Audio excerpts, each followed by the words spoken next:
Good morning, early game crew. Rise and shine. Oh, what a fun day of programming we have here on 107.5 The Game and the Game Network. A lot of stuff happening in Gamecock Athletics. Baseball team gets an 8-6 win last night against Davidson. Nice. Big plus. We're still waiting word on a couple of men's basketball transfer portal prospects. And the women's team, we're going to talk about this at 7:15 for the morning meeting. Buddy. Told you. Told you I had my garnet glasses on yesterday. Buddy, if they pull off what they're trying to pull off, Just went to a baseball game. the rest of the country is terrified. If they pull off what they're trying to pull off, and we'll tell you what you're trying to pull off later in the program. I'm Elijah Campbell. He's Preston Thorne. She is Jen Jensen. And we're going to get to the South Carolina win at Founders last night because that is that's usually a win against Davidson in a midweek game in mid-April isn't a needle mover. But with the year that you've had and your team's propensity to lose these type of games, Nice word. this becomes a little bit more of a story. And there are a couple of really interesting angles. We'll get to that in just a second. But I think we'd be remiss because we did talk about this yesterday when Noah Chass came in. We did the morning meeting.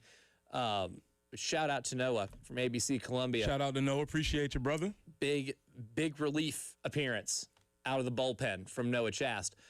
We did talk about the Charlotte Hornets because of how fun they were to watch. And they were playing in a play-in game. So it is not a postseason game or a playoff game. It was a post-regular season game. Yes. So we kind of have it in this really weird in-between. However, it's the first one of those types that you've played in that building in Charlotte in 10 years. And, buddy, it delivered. I'm purposely not looking at the screen right now because I showing the do highlights. not know what the results, and I wanted to come on air and get the results of this game because we hit a snafu. And I don't know whether it was my TV or whether it was general streaming in general. You got the technical difficulties that happened in overtime? Yes. The game goes to overtime, and my pristine streaming network just says technical difficulties. Now, you got to understand, it's past my bedtime. Yes. I'm in bed watching this. Technical difficulties go up. I try to maneuver one way or another. I come back. It's technical difficulties again, and I can't fight it anymore. And I fall asleep. And so I fall asleep not knowing what ended up happening last night. So here we are. Okay, so what happened was I remember exactly the point where the technical difficulties happened because I'm sitting watching at my TV. Same thing happened. It was an Amazon issue. Yes. And we are in about less than a minute and a half to go in overtime. Now, to get to overtime, the Hornets had to climb back from a 6-point deficit, a Brandon Miller 3, cut it down to 3. They end up getting lucky that Jaime Jaquez split 2 free throws. They get like another bucket. They have to foul Tyler Hero. Hero hits both. Long story short, it gets us to like a 3-point game with 10 seconds left. Kobe White hits an early in the shot clock, because they're going to foul. They know Miami's going to try to foul. So they run the action to get Kobe White the ball in the corner. And as soon as he touches that ball, he lets it fly. And he drills it with 10 seconds left. Tyler Hero misses a 3 on the other end. We go to overtime.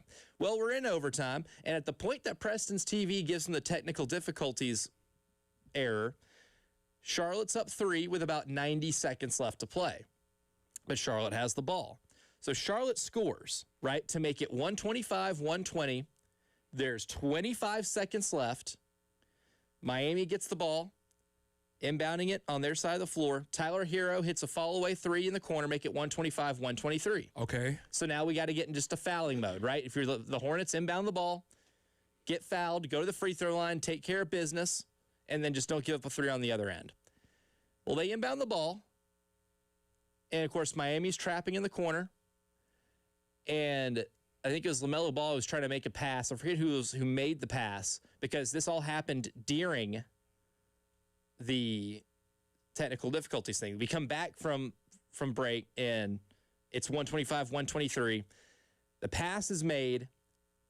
Tyler Hero deflects it away, gets a steal, hits a three-pointer, or not hits a three-pointer, gets fouled shooting a three-pointer, hits all 3 free throws to make it 126-125. So they erase a 5-point deficit in the span of about 7 seconds.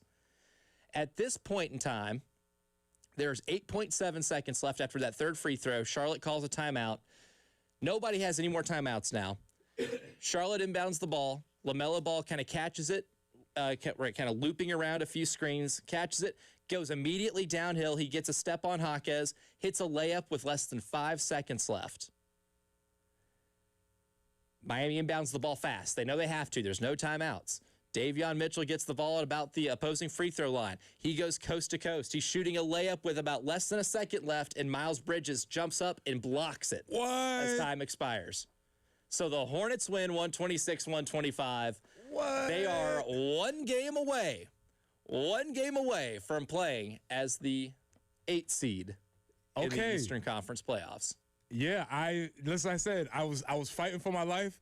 I was actually falling asleep as Mike White hit the 3. I was like, oh, and literally stood up like Khaled. Like, the DJ Khaled meme, though. Yeah, immediately, right? And we're in the mode of everybody in the house is sleeping. I cannot yell here, but this is the moment. And Jen, here's something I realized, and we're going to have to be on watch here.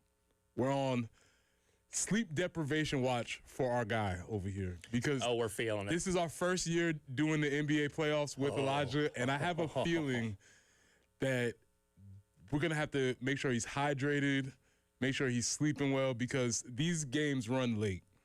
They run so late. And they run so late. I got a feeling he's not going to be able to resist himself. All right, I think, are we going to have to, like, impose some type of a nap time, like a mandatory something? We might have to do something like that, because I don't know if he's going to be able to handle it. I don't think I will. Because this was just play-in game. This is not even play-off yet. Yeah, this is a play-in. I resisted watching Blazers Suns last night. Now, my brother's a huge Portland Trail Blazers fan, so I was texting him before the game, and I wanted to stay up and kind of call him and, like, chat with him throughout the game, but I was like, we'll do that if they win and they make the playoffs, or if they lose and it's the play-in, final, where you're playing for that final spot, then we'll reconvene. But they won, so 2 plot points before we move on to Davidson. 1, Colin Knipple fouled out, hurt. What was going on with that? Bad game. They just benched him? He was benched for very much the last couple minutes of the game. He was playing his worst game of the season. Here's the stat line. He was a -20 in the plus-minus last night. Because I'm watching the game on silent. So I'm just watching the game, and I'm like, he's on the bench, and I'm like, okay, did he foul out? What's going on? Because doesn't appear to be hurt. Nope. He 6 points, 2 for 12, 0 for 6 from 3. What a move by the coach. Second plot point, Bam Adebayo? Yeah, and that's where get on the line as later in the program. We're going to put LaMelo Ball on the line because he absolutely cheap shotted Bam Adebayo to take him out of that game. Okay. That was about as cheap as it gets. All right. For those who didn't see it, Bam Adebayo and LaMelo Ball are going up for a rebound. LaMelo Ball hits the deck. Bam gets the rebound. He's getting ready to make an outlet pass. And LaMelo Ball, while on the ground, grabs the back of Bam Adebayo's leg and kind of shoves it out from under him. Bam falls right on his back. He's hurt. This is in the early second quarter. It's like 30-26 Charlotte. Early in the second quarter, Bam falls on his back. He is in clear pain, does not return for the rest of the game. Okay. Oh, no. So that was a cheap shot. Do we have any word on Mr. Wilson? Yeah, exactly. Yeah. This is the only reason why we're very concerned about this locally, because he's family now. So. He's family, yeah. And LaMelo Ball cheap shotted him last night. We don't like that. That's not cool. And I don't know how bad the injury would have been if they were still to have played, because that eliminated Miami from playoff contention. It was bad enough to where he was in some pretty decent pain. Like the game was delayed by a couple minutes because you had to get that big body, to go get checked out. That was about as bad a cheap shot as you will see in basketball. So do you see in basketball, because I do not know as much about basketball, but in NASCAR, if there's a cheap shot, you're waiting for the payback. Oh, yeah. Do you see that in basketball as well? Oh, you see that not as much as like in NASCAR or baseball even. You don't see that as much, mostly because it's hard to kind of pick your spots, because if you do make it clear and obvious that you're doing the whole payback thing, it's a flagrant foul or a technical foul. The punishment for it in basketball is it's naturally maybe a little more severe. Okay. Like in baseball, you give up a runner. In NASCAR, there's really no policing, I guess you can do of that in race. You might get a talking to in the hauler, but You get a talking to. Yeah, the talking to is basically it. In basketball, that is potentially, 2 shots in the ball back in a game in which possessions were clearly at a premium. Yeah, I think also the idea of the stakes being so high is that you can't, there's not as much room for shenanigans, I guess. If this was a regular season game, maybe you see somebody retaliate because, if I get kicked out of a regular season, but this is a play-in game. So maybe that's an interesting point because I think the stakes, or maybe if this is a series where they're going to be seeing each other multiple games, you might see something like that. But this first quarter of the next game, he goes up for a layup.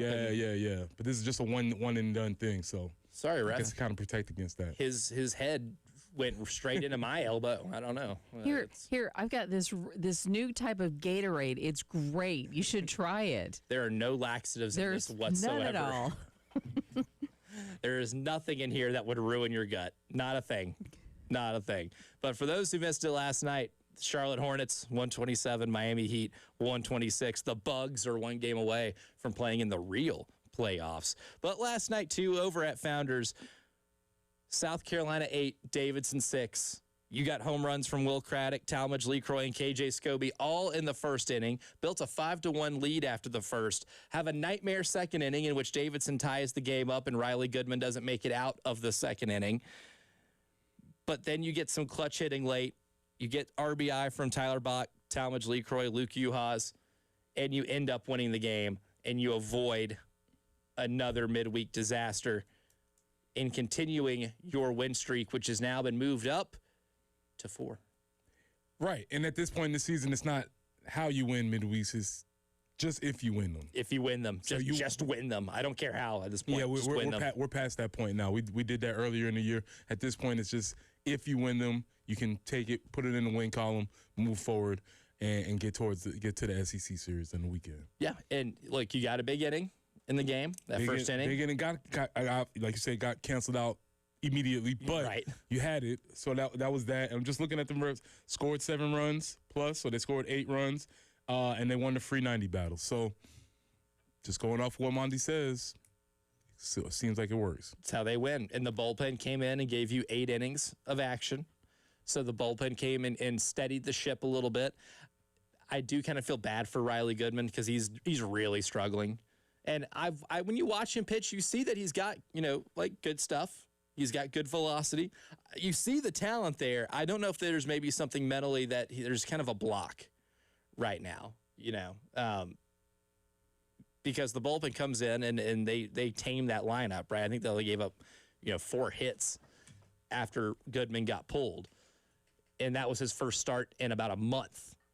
So they're a little concerned, I guess, for him. Like, I would like to see him be a really good part of this lineup. And maybe he is, pitching rotation. Maybe he is next year. But it's been a real struggle for him so far, and those struggles kind of continued yesterday. Makes sense. Yeah. So that's something to monitor for other midweeks. But coming up next, Stephon Gilmore, J.C. Horn, Nick Emenwari, Cam Smith, Brandon Cisse. I'm even leaving out a lot of names here. These are just the first ones that come to mind in terms of South Carolina cornerbacks who have had fantastic careers and parlayed them into NFL careers. Who's the next one on this year's South Carolina defense that can join that long lineage of great defensive backs? We have a couple of ideas and players in mind that can maybe fit that mold. We'll discuss who they may be coming up next here in the early game. All my sports. The Game Network. 107.5 The Game in Columbia. 96.9 The Game in Charleston. 100.3 The Game in Myrtle Beach. And 100.5 The Game in Florence.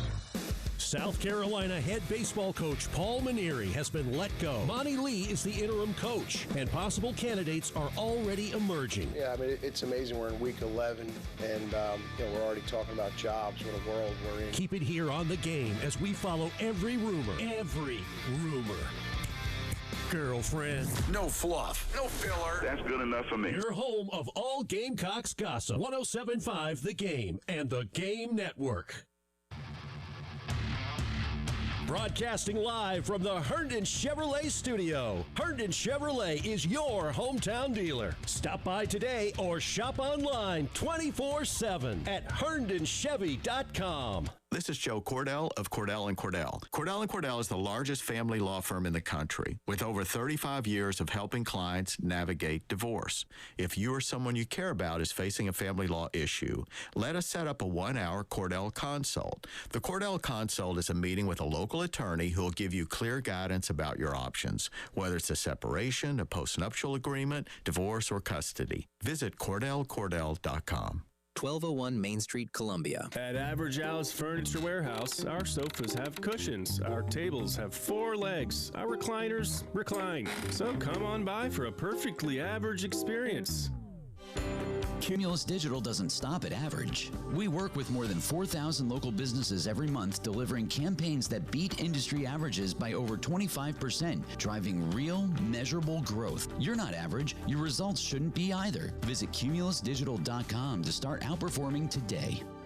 Looking for a new favorite spot in Columbia? Come to the Golden Spur, the official restaurant of the University of South Carolina. Dig into juicy burgers, fresh flatbreads, delicious seafood, and ribeye steaks. Or keep it light with crisp salads. Need a midweek pick-me-up or weekend brunch? They've got you covered with creative cocktails and a Sunday brunch buffet everyone's talking about. The Golden Spur at 700 Lincoln Street. Make your reservation today at goldenspurgrill.com.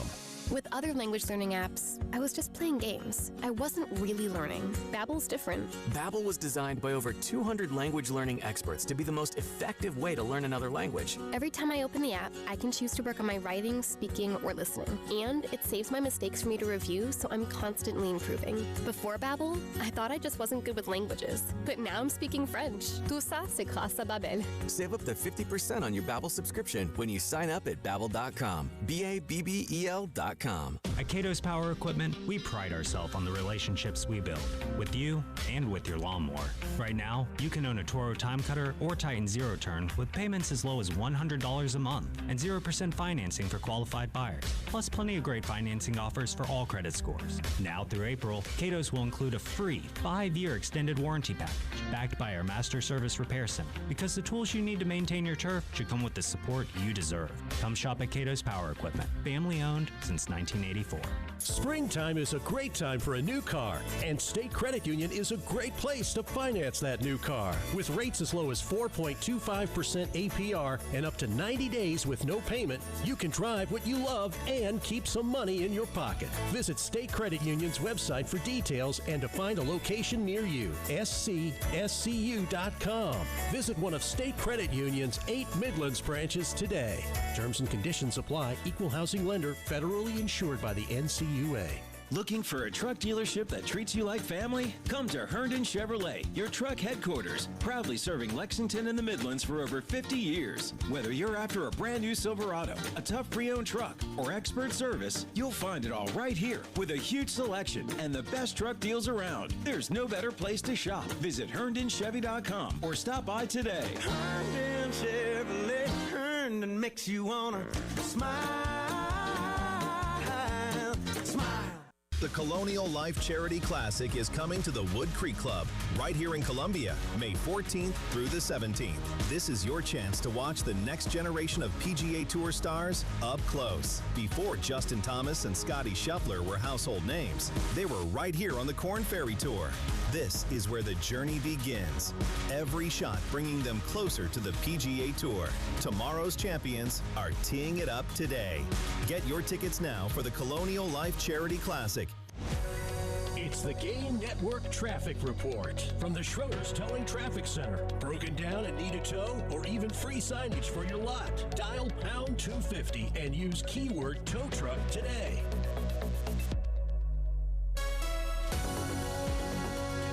Traffic moving fairly well this morning. No accidents to report, no significant slowdowns, and weather-wise, going to be pretty warm, 91 today and tomorrow under sunny conditions, 92 for Friday, potentially 94 for Saturday. Then we do start to cool down a little bit. We'll start off next week in the low to mid 70s. Right now, though, it is 60 on 107.5 The Game.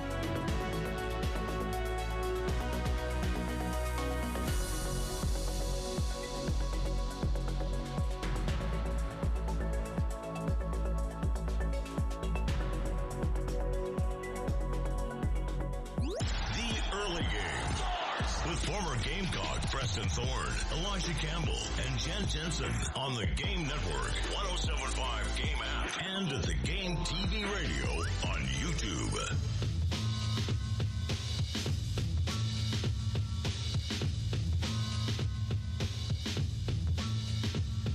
One of the coolest things about this South Carolina football program that you can really hang your hat on is the ability to develop defensive backs, right?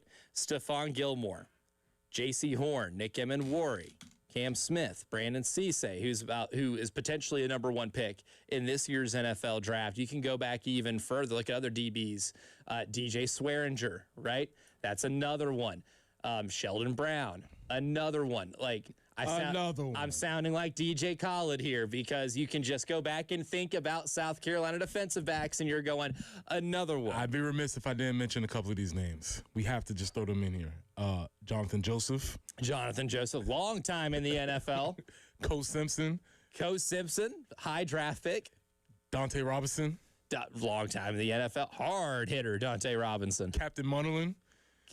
All name team. For sure. Forever, permanent all-name team. That's just to name a very thin margin of this. Yes, so you can say that South Carolina has produced DBs for a long time, and that tradition seems like it's continuing. And out of the long lineage of these type of players, I think there are a couple players. I even wrote down because I just now thought of one too that I think has a potential to join this list. 4 players I think are on this roster too, in which can be the next in that line, or maybe even 5 if you want to really get. Maybe it's not this year because of them being a true freshman. I think you might be thinking about my guy. I think I am. Okay. I think I am. But you look at this roster, and you can look at any of these 5 players. I've just adjusted that list to 5. Is the next great one Peyton Williams? Is it Vakari Swain, Judge Collier, Quaysheed Scott, Jazavian Currents? The fun part about this defense, too, not just the actual production that it has on a football field, right? Because this defense, since Clayton White has taken over, has been really good. Really, since the Ricky Pearsall, Graham Mertz nightmare game on Fair Night in 2023, this has been one of the more reliable defensive units in the SEC. And you can't, I could say you can't really contribute the failure of last season to what the defense did. Was it as good as 24? No, but 24 is a pretty high bar because that was a great South Carolina defense. But it was still really good. But do any of these guys end up becoming the next one? And who is the most likely to you, Preston Thorne? All right, so if we start at the top, Peyton Williams is somebody who's paid his dues. He's been in the program. Mm-hmm. He's learned from Torian Gray. I think Torian Gray should absolutely get his props for being this sort of defensive mastermind. And yes, as a fan, feeling confident knowing that your secondary is going to be in the right place at the right times, that's a good feeling as a fan. Also, Peyton getting the award this spring seems to be stepping into that role. What I don't know about Peyton is if his role is going to be more so as, and I don't want to say simply, but like the quarterback of that position, whereas maybe he doesn't get the statistical acknowledgement. But he's the brain trust. He's the one that makes everything run. Mm-hmm. So I don't know how that works out, but regardless, if the defense is going to be good, as we hope it is, it's going to be because Peyton Williams is doing his job back there. Significantly. And I think that's maybe the strength of Peyton Williams' game. Not to say that he doesn't have the physical attributes, because he does. I mean, clearly that's how you get playing time at all at this level, is if you have any type of physical prowess or you are that good at just playing the game. But my favorite thing about Peyton Williams, and my favorite play that he has ever made in a South Carolina uniform, I think really kind of embodies the type of defensive back that he is. And it is really cerebral. And it came in that LSU game this past year where LSU's on the goal line and he picks off Garrett Nussmeier in the end zone. And that was a press conference afterwards that was one of the not so fun ones, not just because, you know, it's a team talking about a loss, but that was a pretty dejecting loss for them because of their inability to make that game closer than what it could have been, right? That should have been a much better game. It was a very winnable game because your defense made it winnable.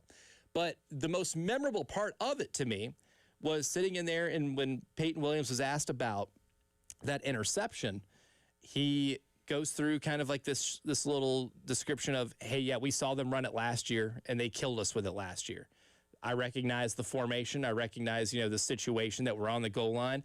I knew the ball's going across the middle, and he not only got in the right place at the right time, he kind of baited it and then jumped it and picked it off, And I think that combination of physical ability to be able to pick the ball off, play recognition pre-snap, and just having an understanding of time, score, and spot on the field is something that a lot of defensive backs in college football don't necessarily have. A lot of them have great athletic skill sets. A lot of them have like the physical tools that can maybe get them to the next level, but not everybody has that, right? That is busting your tail when it comes to studying the game of football, right? A lot of physical attributes, your arm length, right? Maybe your natural athletic baseline, a lot of that stuff's God-given. You got to really work to get to that level of understanding of the game of football, and I think that is what gives Peyton Williams an edge, to me, to becoming one of the next best players in a long line of great Gamecock defensive backs. So if you put Peyton Williams there, I would say Vakari Swain is next, and I would say simply because of electricity. He has the ability, with him returning punts, with him being a guy that plays multiple spots, he has Vakari Swain could be potentially somebody's favorite Gamecock ever, right? If there's a 10-year-old, 12-year-old that's watching Gamecock football for the first time, you see him return a punt, you see him playing defense. He plays with a little bit more pizzazz, or he has a little bit of panache to his game. It's just like Peyton is solid, right? Yes, he's reliable. He's a fortress, reliable. Vakari has a little bit of extra going on. If you're going on the swag meter, I wouldn't say he's DJ Swearinger. He's not that far yet, which, there's still room to grow. He's got a whole other year to do that. Yeah. But he is somebody where I could see your eyes being drawn to him on the field. And the thing about Vakari Swain that I like a lot, too, isn't just because he's, kind of known nationally as the punt returner, right? Because that play against Virginia Tech turned the game on its head on a nationally televised stage, kind of introduced him to the national college football world as somebody who is an electrifying punt returner. And because he is not as tall as maybe some of the other guys on this list that we're going to be talking about, maybe you can make just the assumption, right? The same way you would assume Josh Allen is sneaky athletic, because you wouldn't look at him and say, oh my God, he's athletic. Inside joke for the show there. If you know, you know. But Vakari Swain, because he's a little smaller, you might think you can pick on him a little bit. He is about as physical as it gets as a corner, and he does not play to what his height would maybe indicate. And to me, that's one of my favorite things about watching him play. I still don't want to rule out Judge Collier. He was kind of my breakout candidate going into last season. But if you want to talk about the build, Judge Collier's got long arms. He's got good athleticism. I think he has really good ball skills, too. I think he's another one of those guys. It's maybe not as electrifying as a Vakari Swain, because if Vakari picks off a ball at any point this year, I think everybody's going to hold their breath because they think he's going to return it for a touchdown. He's immediately on the hold your breath team. Yes, 100%. First team All-American hold your breath. Judge Collier is a lot more just solid. Like it's solid. He's going to force incompletions. He might get some interceptions, but he's going to do his job incredibly well. And then, of course, we'll see how Quaysheed Scott played. Was really good at Kentucky last year. Like, Scott had an awesome season. And then with Jazavian Currents, watching him in a full season as a defensive back, or maybe using him in a plethora of different ways because he was used that way in high school. Not to make any comparisons, but there was another quarterback who came out of South Point who was pretty good at DB here. Just saying. And I think that certain player is going to be awarded a gold jacket, and not because he won a big golf tournament in the Happy Gilmore movie. Not to do that to you, Giuseppe. I understand those are huge shoes to fill, but hey, man, that's what it is. Hey, the people are drawing parallels, not me. Coming up next, one of the biggest takeaways from the Spring Football Awards was Matt Fuller winning Offensive MVP. Well, Shane Beamer talked yesterday, and he explained why Matt Fuller was Offensive MVP, and we'll hear from Shane coming up next year in the early game. Wow, what a play. The Game Network. Columbia, Charleston, Florence, and Myrtle Beach. Since that win at Clemson by the Gamecocks, things haven't gone well. And when things don't go well, it's time to look back on the days when things were well. Yeah, let's spin back to the good old days on the Game Network.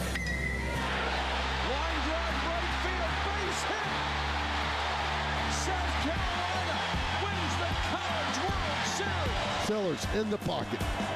Up in the pocket. Gonna run inside the 20. 10. Lenore Sellers going left side. 5. Touchdown, Carolina. Touchdown. Touchdown, Lenore Sellers. From 20 yards out. The Gamecocks take the lead at Death Valley. Now that's some good feels right there. From 107.5 The Game and the Game Network. Hey, it's Jen for CHW Cabinetry in Lexington. When we redid our kitchen, they were great because it was kind of a stressful time for us, but they were so helpful when it came to picking out all the accessories, laying out the design, and then we got a photorealistic rendering of the finished kitchen before it was finished. Super helpful, not only so that we knew what the kitchen was going to look like, but we could take that to pick out all of the other elements to finish up that kitchen. But I've mentioned before, we had such a great experience. We utilized them in updating a couple of bathrooms as well. So we got some new cabinetry in those, but you don't even have to do that. Maybe you just want to update your pantry, update a closet. Maybe you've decided, hey, it's time to have a home office. They can help you with that as well. Check them out online, chwcabinetry.com, or call them today at 803-520-6837. And, of course, be sure to tell them Jen Jensen sent you. CHW Cabinetry in Lexington, passion from inspiration to installation. Sponsored by Lowe's. During Springfest at Lowe's, get 3 free bags of Miracle Grow 0.75 cubic feet garden soil when you buy 3. That's 3 free reasons to lock in on landscaping. Valid through 4/22 while supplies last. Selection varies by location. Soil offer excludes Alaska and Hawaii. Running a business means wearing multiple hats. So if you're like me, you probably started out using your personal phone, taking client calls and texts nonstop. As my business grew, I needed something smarter. That's when I switched to Quo, the #1 business phone system. Quo works right on your phone or computer. No carrying 2 phones, no clunky landline, just one easy app you can try for free. Your team can share one number and handle calls and texts together like a shared inbox. Any teammate can jump into the conversation, so customers get faster responses. And Quo's AI assistant summarizes your calls and responds to customers 24/7, so you never miss a lead or opportunity. All this starts at just $15 a month. That's basically 2 coffees. You can even keep your current business phone number. Find out why 90,000 businesses trust Quo. No missed calls, no missed customers. Try Quo for free at quo.com/sports. That's quo.com/sports to try Quo free. QUO.com/SPORTS. Hey, this is Ray and Nathan with Pope Davis Tire and Automotive. Last year's Technician Bikini Car Wash was a huge success. But, unfortunately, Grease Lightning and Piston Pete left us for jobs at the club. Don't worry, if you are feeling hot, we can still cool you down. By fixing your car's AC for 30% less than the dealership charges. And we have an $80 rebate on any set of Michelin or BF Goodrich tires until May 23rd. Cool down online at PopeDavisTire.com. Attention music fans, the 3rd annual Meeting Street Music Fest is happening April 17th and 18th in West Columbia. This award-winning 2-day festival features 11 incredible bands, including national headliner Sugar Ray, plus amazing food, drinks, and fun, and it's completely free. Join us Friday from 6 to 8 at the West Columbia Amphitheater and Saturday from 3 to 9 along Meeting Street. Make it a weekend getaway and experience one of the Southeast's fastest-growing music festivals. Learn more at meetingstreetmusicfest.com. That's meetingstreetmusicfest.com. This is Joe Cordell of Cordell & Cordell. Cordell & Cordell is the largest family law firm in the country with over 35 years of helping clients navigate divorce. If you or someone you care about is facing a family law issue, let us set up a 1-hour Cordell Consult. The Cordell Consult is a meeting with a local attorney who will give you clear guidance about your options, whether it's a separation, a postnuptial agreement, divorce, or custody. Visit CordellCordell.com. 1201 Main Street, Columbia. Want to unlock the power of athlete marketing to grow your business? Garnet Trust has recently launched a business membership program, making it easier than ever for your business to work directly with a USC student athlete. Visit garnettrust.com today or call 803-250-1765 to see your business boom.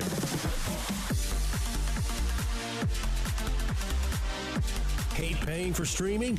Well, the 107.5 The Game app is free. Yes, free. Just download the 107.5 The Game app. It's the Game Network Traffic Report from the Schroeder's Towing Traffic Center. Broken down and need a tow or even free signage for your lot? Dial pound 250 and use keyword tow truck today. Piney Grove Road at Jameel Road, there appears to be an accident, slowing things down a smidge. Aside from that, traffic flow pretty good at this point this morning. Sunny today and tomorrow, 91 both days, 92 on Friday, 94 on Saturday. Then a cold front comes in, and by Sunday we're at about 82, and we'll be in the 70s again by Monday. So kind of a swing, but definitely in a warmer pattern right now. It is currently 60.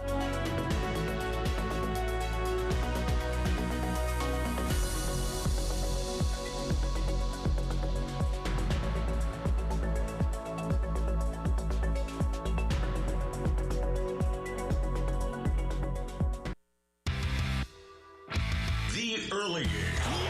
With former Gamecock Preston Thorne, Elijah Campbell, and Jen Jensen. On the Game Network, 107.5 Game app, and at the Game TV radio on YouTube.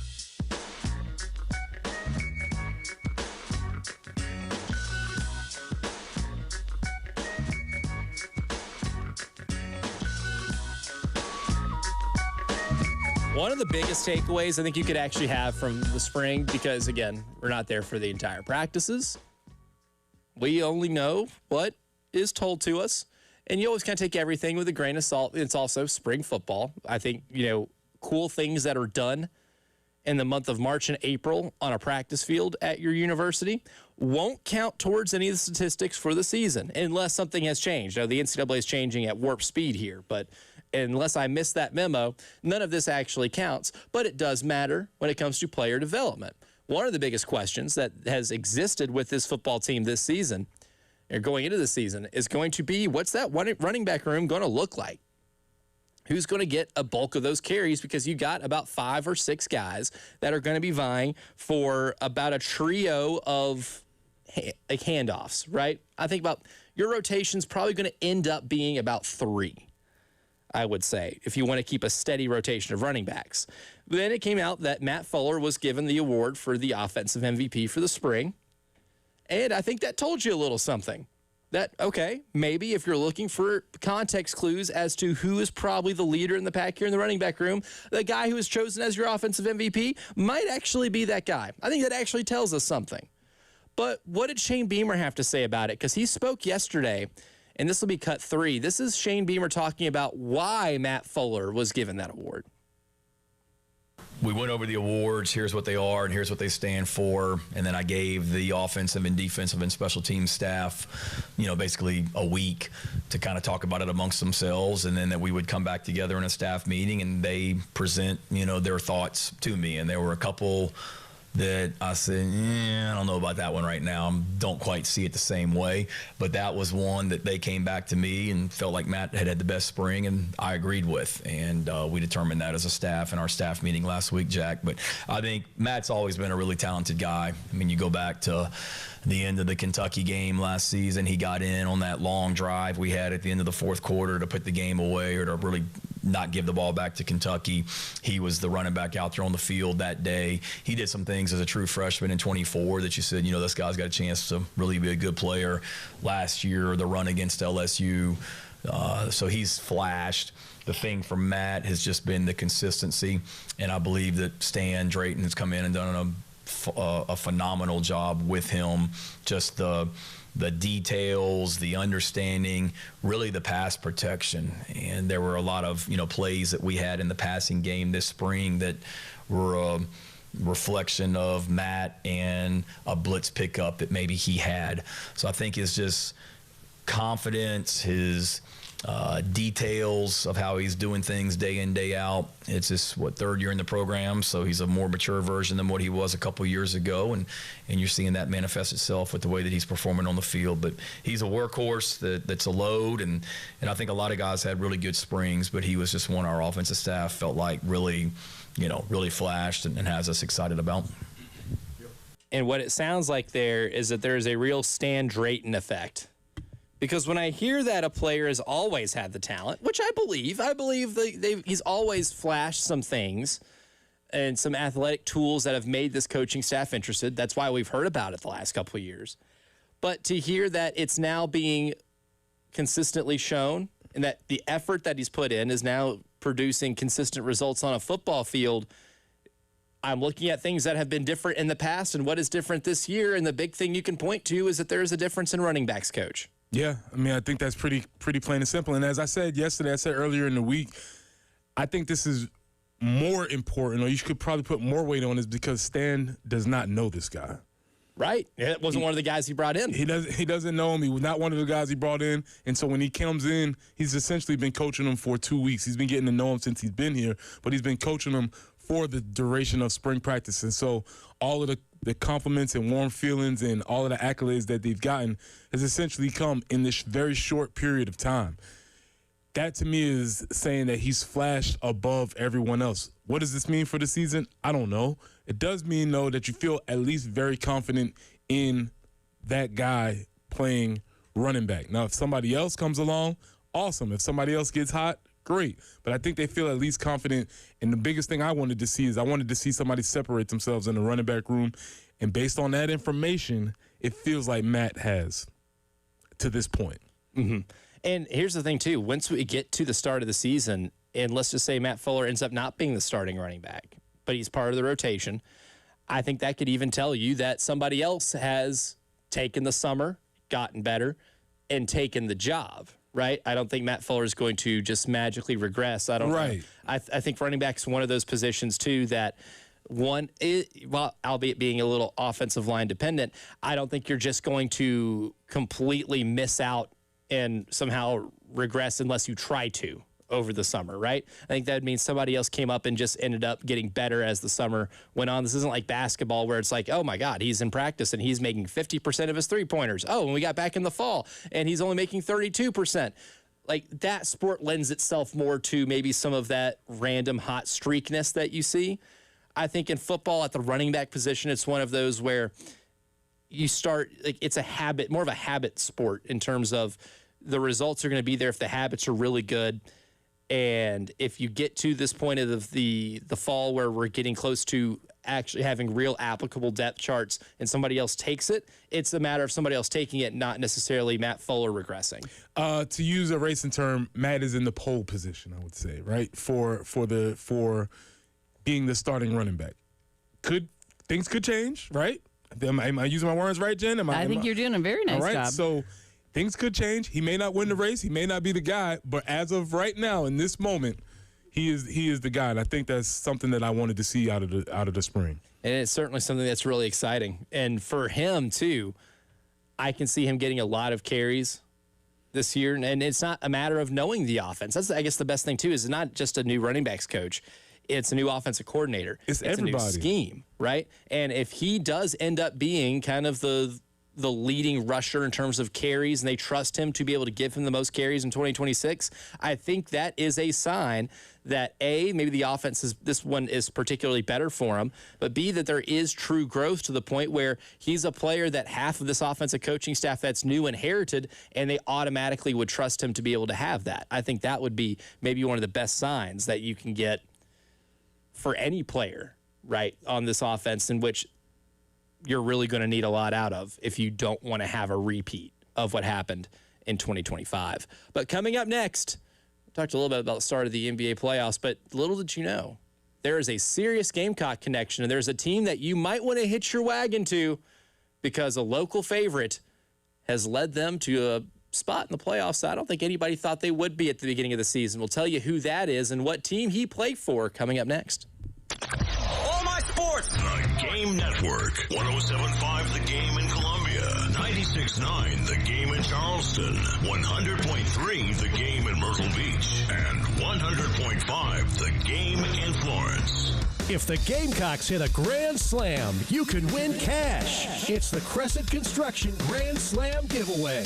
If the Gamecocks don't hit a grand slam, the pot goes up $25 a game. Just go to 1075thegame.com to register. This is a Westwood One Sports Minute. Tuesday night wasn't the best game you'll see from LaMelo Ball, but he sure saved his best for last. He had the game-winning layup to keep the Hornets alive in the NBA play-in. This is what the NBA needs. The Hornets are a really good team with good players and a crowd that's heavily invested in them, and it should scare those in the Eastern Conference. Ball and Con Knipple combined to shoot 2 of 22 from three-point range, and they still got the win. Amazing. I'm dead. Legendary doesn't happen by chance. It happens because it's what BetMGM does. Sign up for BetMGM using bonus code KOSTOS, KOSTOS, and you could receive up to $1,500 back in bonus bets if you don't win your first bet. Get into hockey, basketball, and more of your favorite sports with same-game parlays, live betting, and more. BetMGM. Make it legendary. BetMGM and GameSense remind you to play responsibly. See BetMGM.com for terms. Must be 21 years of age or older. This specific promotional offer is not available in Michigan, Mississippi, New Jersey, New York, Nevada, Ontario, Pennsylvania, Puerto Rico, or West Virginia. Gambling problem? Call 1-800-GAMBLER or 1-800-MY-RESET. Available in the U.S. For New York, call 877-8-HOPE-NY or text HOPE-NY 467-369. For Massachusetts, 1-800-327-5050. For Iowa, 1-800-BETS-OFF. For Puerto Rico, 1-800-981-0023. First bet offer for new customers only. Subject to eligibility requirements. Rewards or non-withdrawable bonus bets that expire in 7 days. In partnership with Kansas Crossing Casino and I'm Ed Evans, CEO of Consumer Cellular. Maybe you haven't heard about us. We're not one of the big guys. Truth is, we don't want to be. If you're over 50, Big Wireless has you paying for more data than you might need. Why? They might want you to cover the costs of younger people who do use all that data. If you're not using the data, you're probably being used. We've heard time and time again that some Big Wireless customers get stuck paying hundreds and even thousands more for years and years because they think it's hard to switch. Not with us. It takes just about 20 minutes and you can change your plan anytime without extra charges. We use the same towers as the big guys, so you'll get the same fast nationwide coverage without the Big Wireless bill. Our plans start at just $20 a month, and for a limited time, switch and get your second month free. Call 1-888-FREEDOM, visit consumercellular.com or a store near you and get your second month free today. Plans include $5 credit for auto pay and e-billing. See site for additional details. A Better Life with Dr. Sanjay Gupta. I read this interesting story the other day, which was written by a colleague of mine, about why so-called, quote, admin nights are the new book club for busy adults. Now, I learned this is a term coined by journalist Chris Collin, who wrote about this life hack in the Wall Street Journal. An admin night is when people come together for a night, a fun night, while holding one another accountable to an assignment. The ones usually considered back burner tasks, the ones that you've been putting off. The person you choose to do an admin night with matters a lot because that's your accountability partner. That's what one person told us.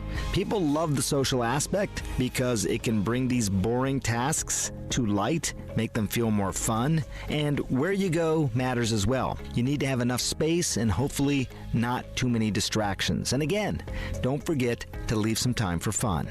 I'm Dr. Sanjay Gupta, helping you live a better life.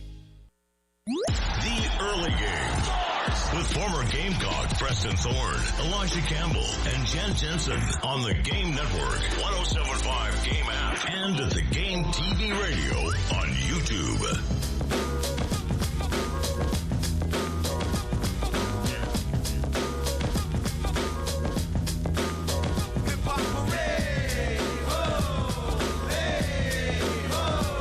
It was an exciting night in the NBA last night. The Charlotte Hornets win a game that's not a regular season game. I don't want to call it a playoff game because they're playing into the playoffs, and they haven't played themselves into it yet, but they did the first part in exciting fashion. And I know the NBA is not a huge deal around here, but we do love our own. And Colin Murray-Boyles is actually playing playoff basketball in year one. Nick Emenwari won a Super Bowl title in year one. Like what you're doing here? With the South Carolina Gamecocks. And if your favorite NFL team was not in the playoffs, it would have been really easy to kind of bandwagon the Seattle Seahawks because of Nick. And he played a really important role on that team. I think that element exists with the Toronto Raptors and Colin Murray-Boyles. Because if you look at Colin's season that he had some injuries early on, so it limited him to playing 57 games, but he got to start in 22 of them. Pause. Does that 57 games, with all of this conversation about the 65-game limit, does that eliminate him from getting on any teams? I'm afraid it does, which is really unfortunate, which really sucks. See, this is why you got to pay attention to things, because I was like, that's a stupid rule. I'm not paying attention to that until it comes to something that I'm actually care about, and now I'm like, oh, okay. It's even dumber now. Yeah, dumb rule.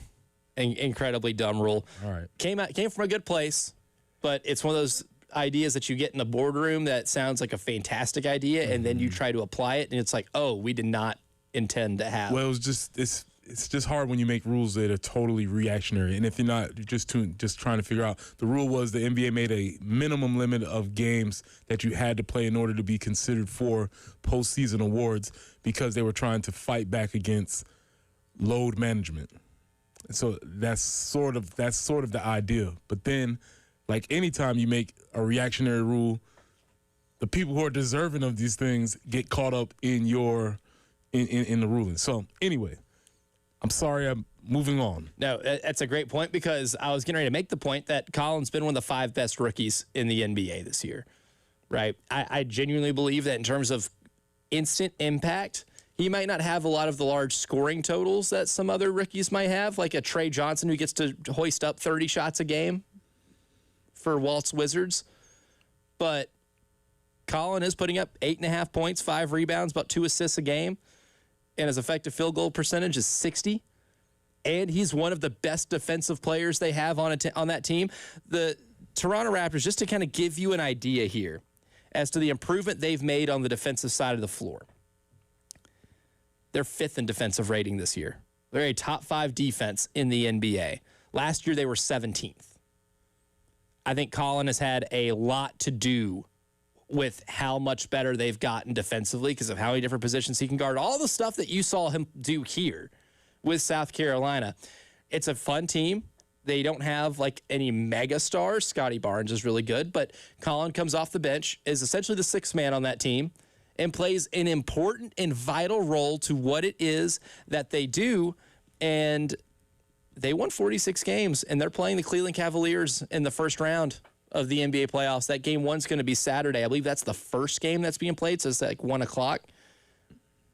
But if you're looking for a team to, if you have the sports itch too, and baseball's not doing it for you, and you kind of want to keep tabs on the NBA playoffs, well, there's one South Carolina Gamecock that is playing a very important role in these first round games, and I think that they can give Cleveland a run for their money because I don't know how much I trust a team led by James Harden to advance deep into the playoffs. In the playoffs, you don't necessarily feel like that.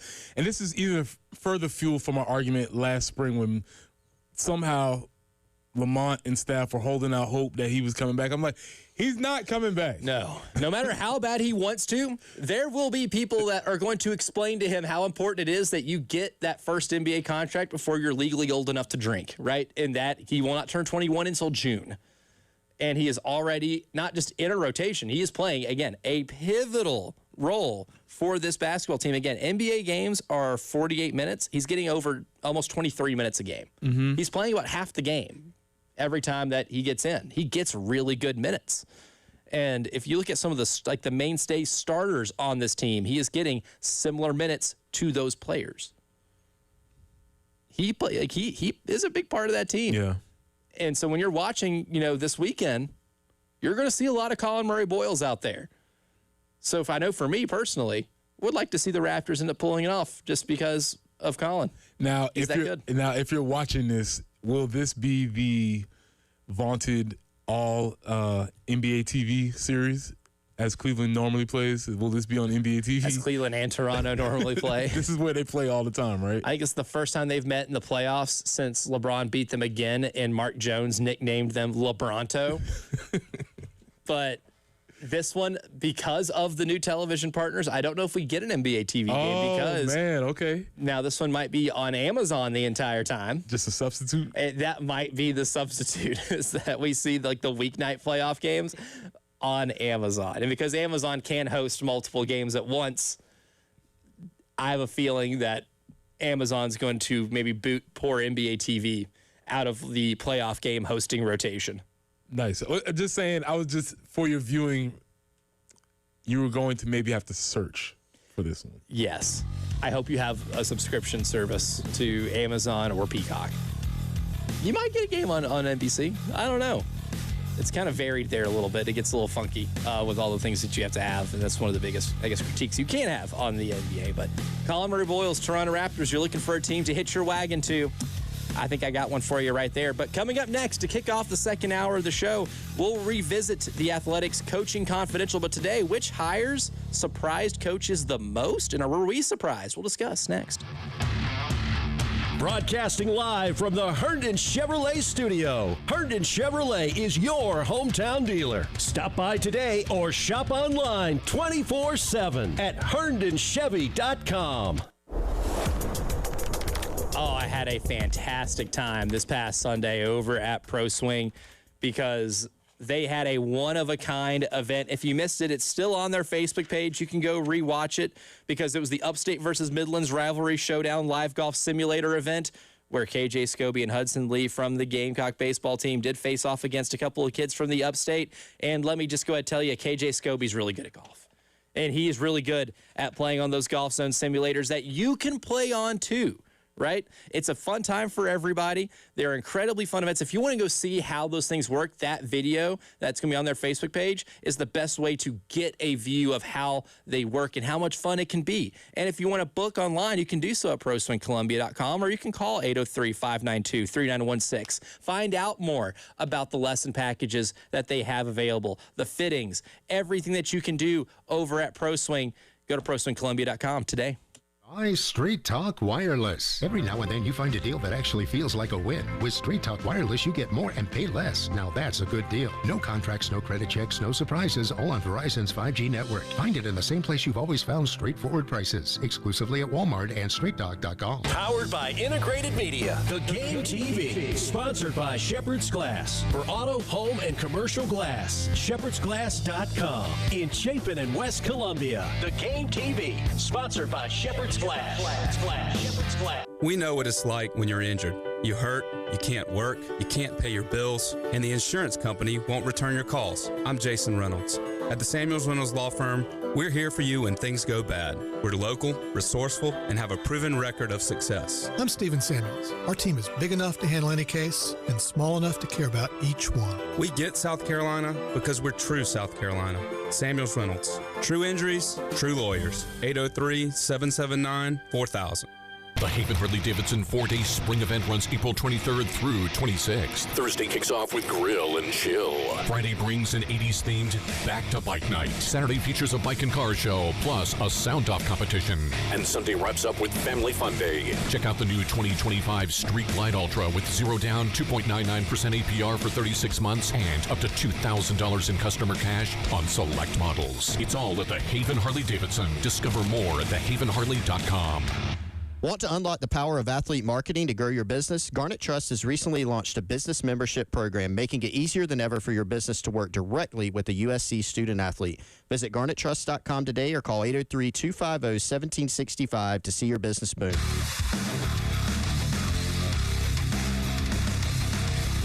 Everybody loves streaming till you have to pay for it.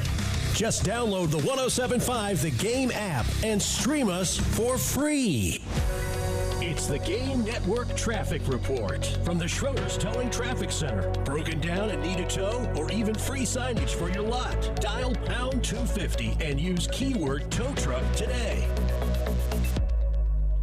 We have an accident reported I-77 northbound after Shop Road, also Monticello Road near Kaufman Road. Warm forecast for the next several days, 91 today and tomorrow with lots of sunshine, 92 for your Friday. 60 is what we're looking at right now at 107.5 The Game.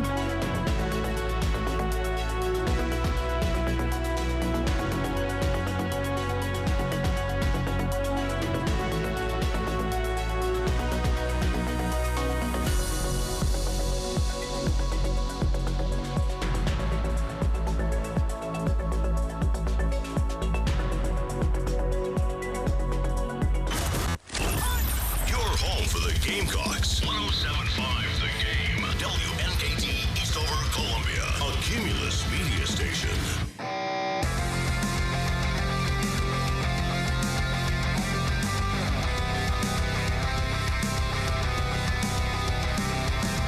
Back to sports. The early game with former Gamecock Preston Thorne, Elijah Campbell, and Jen Jensen on the Game Network, 107.5 Game app, and the Game TV radio on YouTube.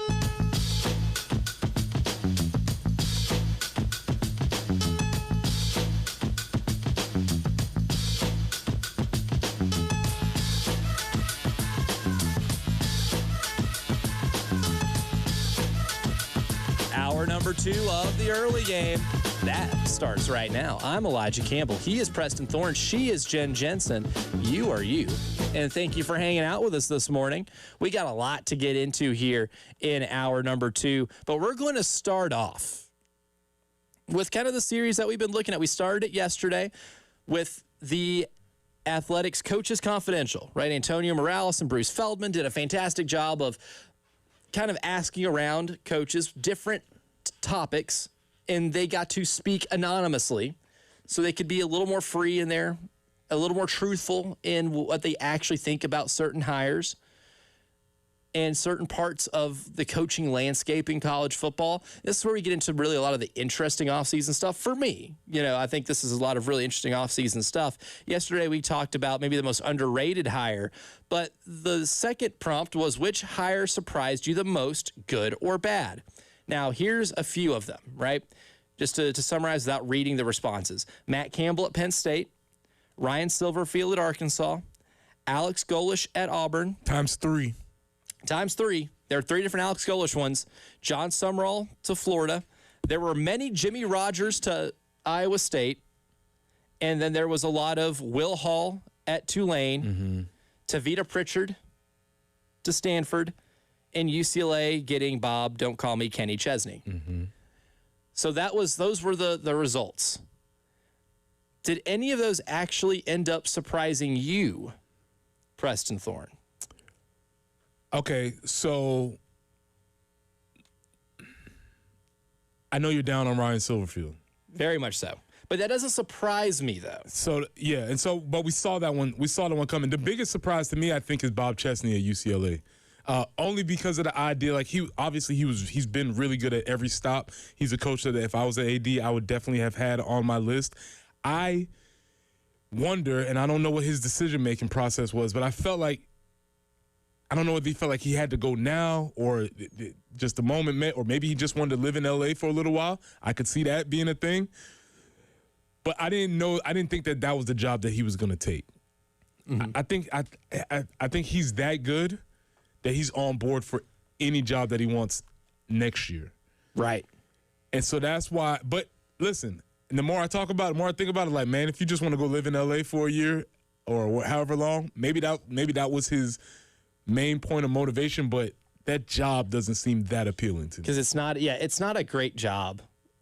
And getting enough enthusiasm, drumming up enough enthusiasm at UCLA does seem like a tall task, especially since I think them joining the Big Ten even maybe further, create a further gap between fan base and connection to the program.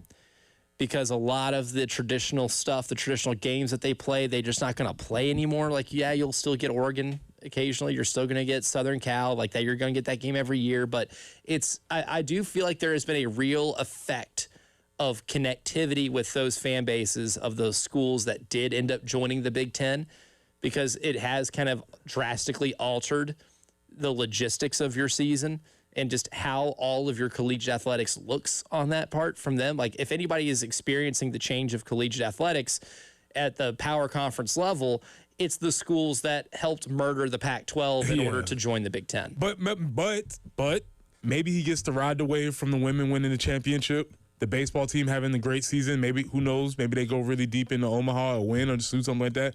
Maybe that create some groundswell of attention around the program. Maybe something happens. I think he's very good. Yes. And so that was why I was like, that seems like, but maybe it was time to go. And I think the reason that one is surprising is because of the geography. He's not a West Coast guy. He doesn't maybe he has West Coast connections, because in 2026 it's easier to be connected everywhere, right? But everywhere he's coached has been on the East Coast, right? So that's an interesting transition to make, right? When most of your recruiting base, most of your foundation, everything has kind of developed roots on one side of the country, and then you go 3 time zones away. I think this is an interesting experiment to see exactly how much that type of stuff matters, right? I think Bob Chesney's certainly a good enough coach to where if there is a coach that can maybe overcome some of that, if that's him, then maybe that proves that the right guy can make that jump, right? So I think there's something to look for there, and that certainly is what, to me, makes that a little surprising. And if you read some of the responses about Bob Chesney, a Mountain West head coach said Chesney to UCLA, where he'll have to recruit totally different places than where he worked before. So kind of playing along with that. A Big Ten assistant coach said UCLA, I thought they would go get a bigger name from the West Coast than the guy from JMU. He's never been out there before. So I think that is kind of the prevailing thought, that the geography is probably the biggest Who's the source question. on that one? That'd be a Big Ten assistant coach. That was very dismissive. That was very dismissive. Don't call me the guy from JMU. Stop that. Yeah, I took JMU to the playoff, buddy. Yeah, don't. That was very dismissive. How many of you put up 34 points on Oregon? I didn't like that. Don't do that. I will. Yeah, that's rude, especially considering, again, people did the whole, well, this game's not competitive. This is why you don't put them in the playoffs. Blah blah blah. They're the only team to put up that many points on Oregon that wasn't Indiana, right? They moved the ball pretty well in that game. Let's not do that game. To me, though, I think maybe the most surprising one. Now, it is a group of 5, group of 6 one. To me, maybe the most surprising one is Will Hall, and I certainly agree with a lot of the assessments here. You know, I think you have more background on this, because I was reading that, but I was not as familiar with Will Hall. But essentially, they were saying he failed up. He did, because at Southern Miss, he was abysmal. Abysmal at Southern Miss. Drove that thing into the ground. Was, I think, 1-11 his last year at Southern Miss. And a Big Ten assistant did say, Tulane promoting Will Hall, I don't get. He's a really good dude, but that's a really good job. He did not do a good job at Southern Miss. No, he did not. And that's one of the reasons why I don't know if he has the track record to convince you that, yeah, Tulane, a school that John Sumrall took to the college football playoff, a school that Willie Fritz took to a New Year's Six Bowl against Southern Cal a few years ago when Caleb Williams was at Southern Cal, and they beat Southern Cal in a Cotton Bowl. That's how good of a job that has become. And to kind of hand the keys over to a guy whose last head coaching experience was going 1-11 in that same league, hard time convincing me that that's a good hire. Did that feel like a lazy hire? Significantly. It felt incredibly lazy to me. To me, that one was a surprise.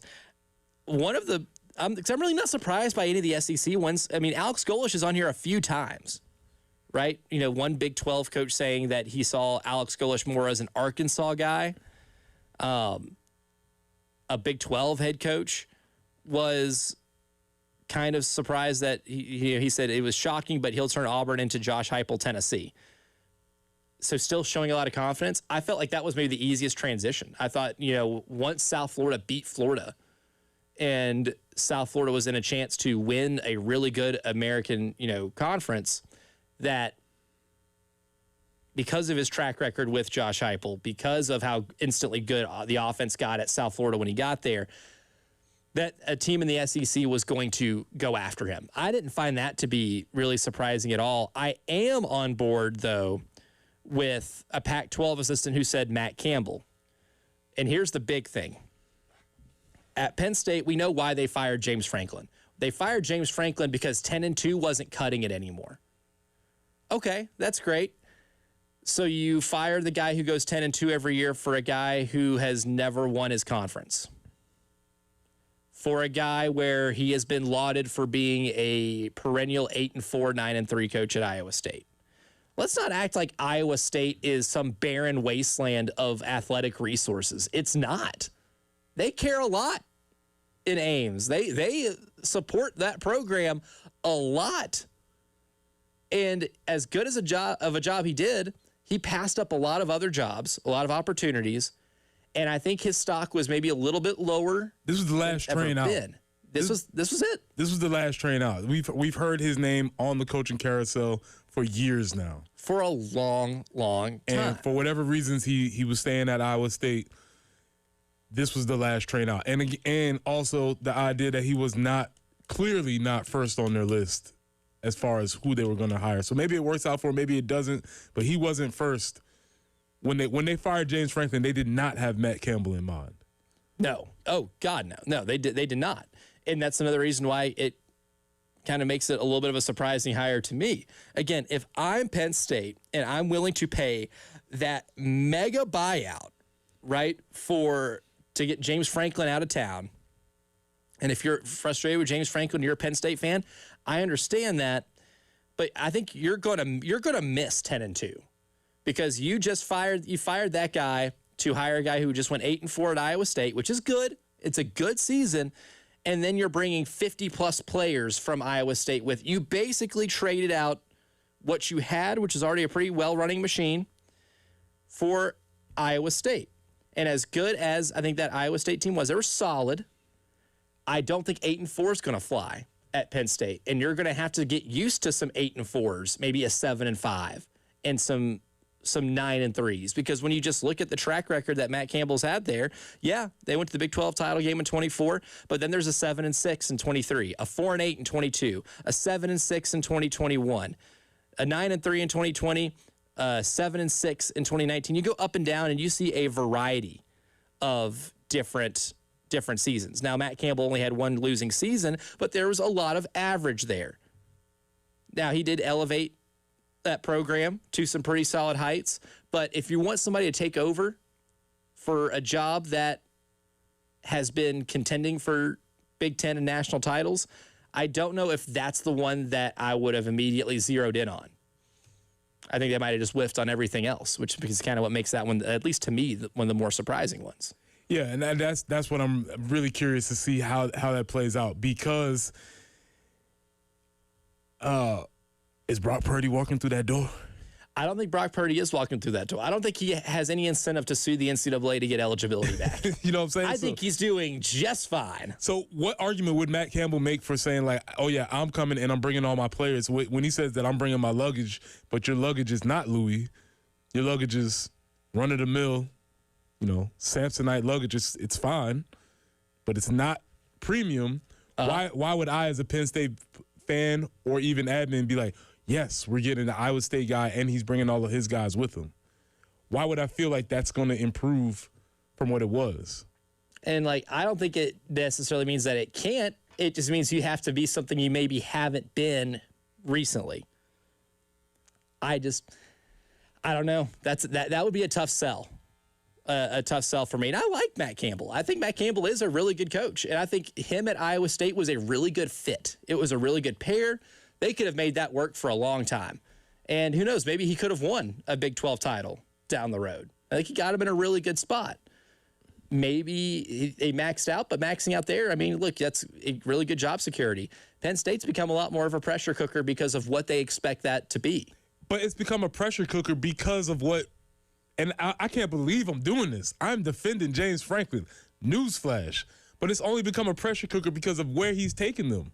Yeah. Do we need to look in the rearview mirror? We don't need to. Yeah. Right? Because outside of this past year, you're winning 10 games every single year. And there are a lot of programs in the country that would kill for that. Yeah, I understand the frustration of losing to, Ohio State and Michigan and just pretty much essentially falling one game short.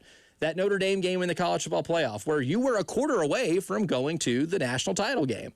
That's how close that program was. And I understand frustrations of falling short, but you're going to have to get used to the occasional 8-4 or a 7-5, right? I just don't know how willing that program is going to be to earn that type of patience. I don't know. It could potentially be a tough sell, but that's why that one was a little more surprising to me. But coming up next, it's the early game morning meeting, and the Gamecock women's basketball team fell one game short in the national title game 2 straight years.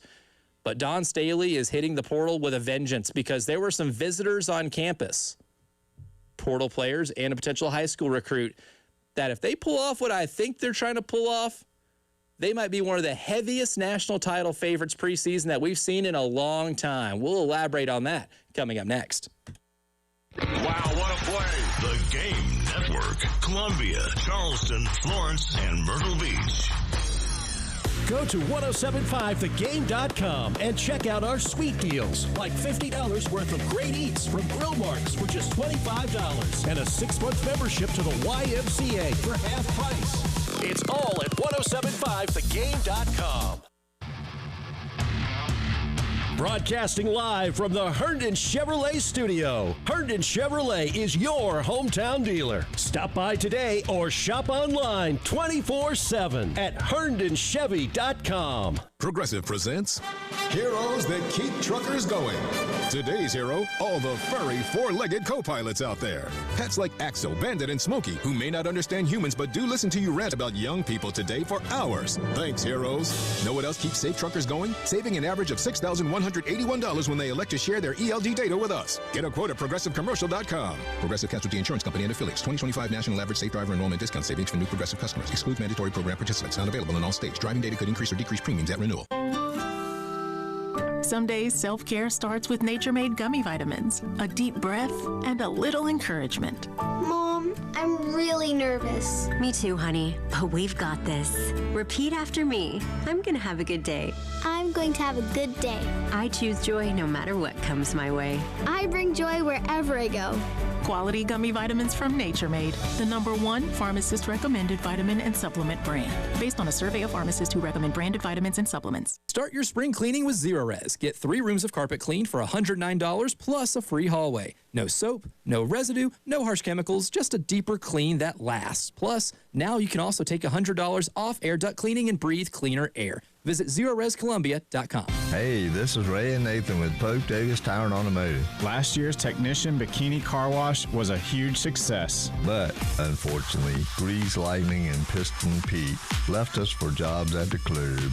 Don't worry. If you are feeling hot, we can still cool you down. By fixing your car's AC for 30% less than the dealership charges. And we have an $80 rebate on any set of Michelin or BF Goodrich tires until May 23rd. Cool down online at PopeDavisTire.com. Because we have lawyers in all 50 states, I see lots of lawyers' ads. Most seem to be bragging on results, but are they true or misleading? For example, in some cases, a firm may try a case even though the at-fault party has no lawyer, then brag in the ad about their results. My son Matt got one for nearly $50 million, but we never collected one dime. Some lawyers may say they got a result even though they were sitting second chair at a firm like mine, and even though they had little to do with it. Happens all the time. All that glitters is not gold. At Morgan & Morgan, our results are real. Visit forthepeople.com and go to Settlements and Verdicts to see for yourself what your case may be worth before you hire a law firm. Do your homework. Fact check. It's easy and too important not to.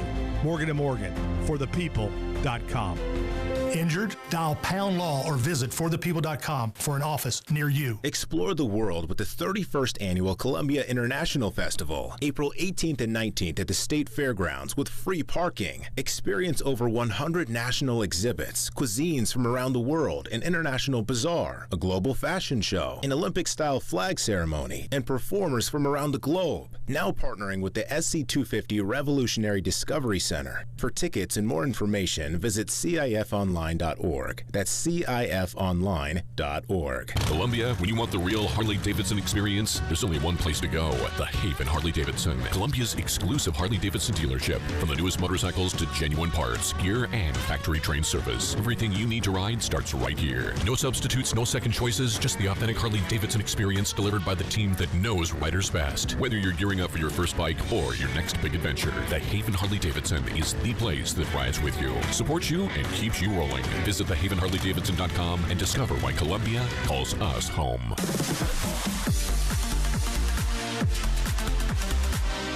Hate paying for streaming? Well, the 107.5 The Game app is free. Yes, free. Just download the 107.5 The Game app. It's the Game Network Traffic Report from the Schroeder's Towing Traffic Center. Broken down and need a tow or even free signage for your lot? Dial pound 250 and use keyword tow truck today.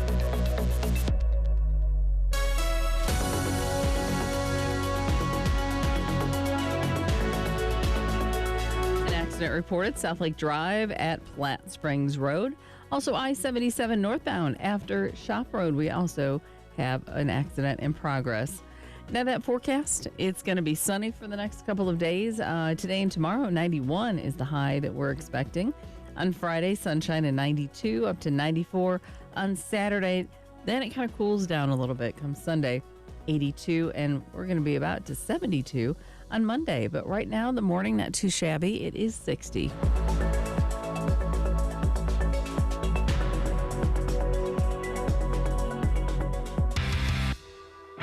The Early Game. With former Gamecock Preston Thorne, Elijah Campbell, and Jen Jensen. On the Game Network, 107.5 Game app, and at the Game TV radio on YouTube.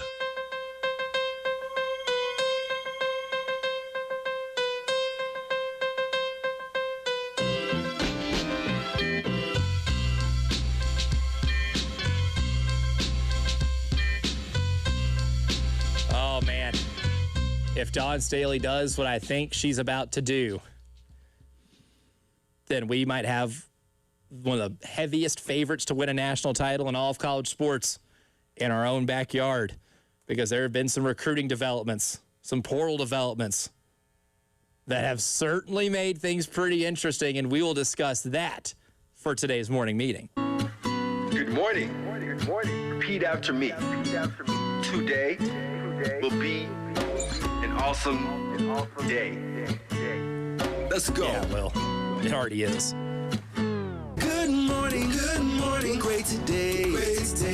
Today will be an awesome day. Good morning, great today. Today will be an awesome day. And for the morning meeting, we get to play the what if game, Preston Thorne. Favorite games. I love the what if game. Oh, because think about it. Think about this South Carolina team and what they're returning. Chloe Kitts coming back from injury. Ashlyn Watkins coming back from her hiatus. Tessa Johnson coming back for her 4th year in the program. How has it been 4 years that she's been in the program almost? I have no idea. The time has just flown. Joyce Edwards is coming back, so there's your leading scorer. You see Joyce threw out the first pitch? She threw out the first pitch at the game last night. Athlete. Mm-hmm. Capital A. And then you have some bench players coming back that were really vital to your success last season, like Maddie McDaniel, Agat McKeer. Isla McDowell should be able to get more minutes. Alicia Tornabes should maybe be getting, more minutes. So you already like the team you have coming back. Maybe you're just putting in some supplementary pieces, right? We were talking about maybe adding just a point guard. And they might. Kimora Johnson from Virginia in the transfer portal helped lead them to an upset win over Iowa in the second round of the tournament. She averaged almost 20 points per game and 6 assists last season. Stat sheet stuffer. Yeah, strange things going on in Virginia. They have that upset, and then they fired a coach after going to the Sweet 16. Like, something's weird. There was something going down. Something went down, so that's why Kimora's in the portal. Yeah, so and she may be a Gamecock. There's reported interest there, reported visit. But in terms of reported visits, too, it's not just Kimora Johnson that would make you really excited. Olivia Edwards, who is the number 2 high school player in the country, decommits from Tennessee. Told you I had my Garnet glasses on yesterday. And she was on campus yesterday. She was reportedly at the baseball game. And yesterday. I want to make sure I reiterate this point. I know nothing. I am just up here running my mouth. I'm not an insider. I do not have sources. I just read what the same thing you read. But when I saw the things happening, I just try and put this couple of pieces together. So I was glad to be vindicated by that. You, Brian Windhorst. That's all I'm doing. I am not an insider. I want to make sure that's very clear. And also, you know who else was on campus? Photographed at the game yesterday, the baseball game? That would be Texas shooting guard Jordan Lee. Okay. Who played a pretty vital role on that Texas team that was a 1 seed, a Texas team that beat you twice during the season, once in Las Vegas and then in the SEC tournament championship game. And if you just want to kind of get a glimpse as to how important Jordan Lee was on that team, she was the second leading scorer on that Texas team last year. 10 plus, right? 13, yeah. Was scoring 13 points a game and getting about 3 assists a game. If Dawn is able to land all 3 of those players, now it's a lot to get those 3 players, right? I will admit. It'd be a lot to balance minutes, all that good stuff. Even if you just get 2 of them, this team is not rebuild, they reload. And if we're playing the what-if game, like what if they got all 3? Buddy, you're looking at one of the, I guess, heaviest national title favorites preseason that you will find in any collegiate sport in kind of the college sports era that we're in. Well, there's an argument to be made on every level. So the first base level that we're mostly concerned about is winning, right? You can take players who maybe haven't had as much success, i.e. Tania Latson, bring them into this program and show them what winning is like on this level. So that's the first thing. So that's where I think Kamara Johnson would fit into that level. Jordan's had success at Texas, but Kamara Johnson fits into that level. What is it like to win consistently high level? But then the second part, which is most important to them, is that not only you win here, you'll get developed here and prepared for the W. The transfers that have come in, Tahina Pau, Tania Latson, Medina Okot, all have been drafted extremely high and have been, to this point, Tahina been successful in the NBA, in the dub, and those other two women have got drafted in the first round. So you not only get to fulfill your collegiate dreams of winning, but also you get to build on your professional goals. And, you get the Dawn Staley bump. Yeah, an elevation in your profile. I don't know. I would love to see like a statistical analysis what the Dawn Staley endorsement is worth, because I feel like that's at least worth 2 or 3 picks higher than you might have got picked if you were coming from somewhere else. Oh, for sure. When you're being coached by one of the best players in the history of the game. And there are a lot of like former coaches that coach too, but they don't have anywhere near the success, not even a modicum of the success that Dawn Staley has had in terms of like winning games and developing players, right? So when it comes to the Dawn Staley bump, it's doing exactly what you just mentioned earlier, achieving 2 different objectives that any player has in their career, which is to win and to be able to take their game to the professional ranks. And there may actually be a Dawn Staley bump because she does like to dance. She does. So I'm just saying, you might have a little bonus there. Bump. You can get her. You can get her on TikTok. She's awfully active. TikTokable. If a player wants her in the TikTok, she is usually pretty agreeable when it comes to that. She is not afraid to hop in. And so you can accomplish whatever you want here. You want to win now? Awesome. You want to make money in your future? Awesome. I'll show you how to do that too. And those are 2 arguments that are very hard to defend against if anybody else is trying to recruit these women. So I would love to see how this plays out. But you're right. It feels like when Coach loses, she hits the portal with a vengeance. Yeah, I mean, viciously. It's like there is a feeling of this isn't going to happen again. Mm-hmm. And like I remember last year after that loss to UConn, she said we already have some options open. And sure enough, Tania Latson ends up committing within 72 hours of the portal opening up. Like it was pretty quick. If I remember correctly, they get back to the same point. They lose, but they beat UConn on the way there. And now it's 2 years of that. And now it's, hey, can we get the number 2 recruit in the country that decommitted from Tennessee? Can we get the second leading scorer on the team that beat us in the SEC tournament championship? Can we get the almost 20 point per game and 5 or 6 assists per game player at Virginia who made a Sweet 16 run when they weren't supposed to? Can we get all of them? Yeah, very possible. Like this is not a simple, this team does not rebuild, they just reload. Mm-hmm. And they were going to be reloading anyway, regardless if they brought anybody in or not. And now you're looking at 3 players that are having various levels of interest in coming to South Carolina and playing, and that is dangerous for other teams in the sport not named South Carolina. How are you feeling about that, Gino? I wonder how he feels about that. I'm sure he's taking it in stride. I'm quite sure. I'm sure he is being really cool about it. He's a pork chop. Yeah. Again, what kind of tantrums does he throw behind closed doors? Mm-hmm. How'd you get her? Went and saw Juvenile in concert last Thursday, and like a true professional, started the show with some choice words for Gino Auriemma. Oh, my man. What a pro. Man, my guy. What a pro. Know your audience. And that man knew his audience, which could tell you that Juvenile is who you thought he was. You might be able to give him a Denny Green Award. Well, we'll do that for this week, telling you who exactly is we thought they were coming up next. All my sports. The Game Network. 107.5 The Game in Columbia. 96.9 The Game in Charleston, 100.3 The Game in Myrtle Beach, and 100.5 The Game in Florence.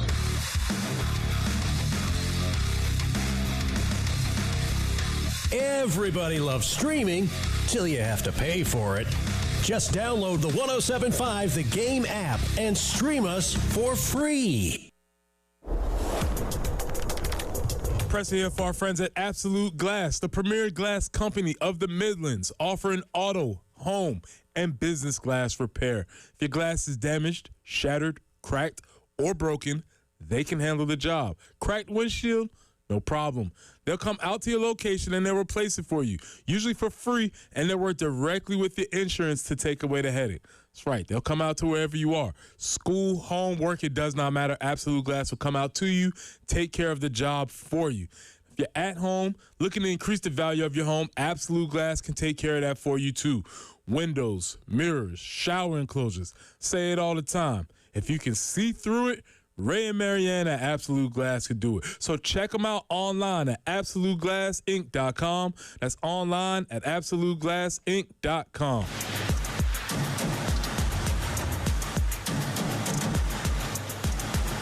Sponsored by SC Education Lottery.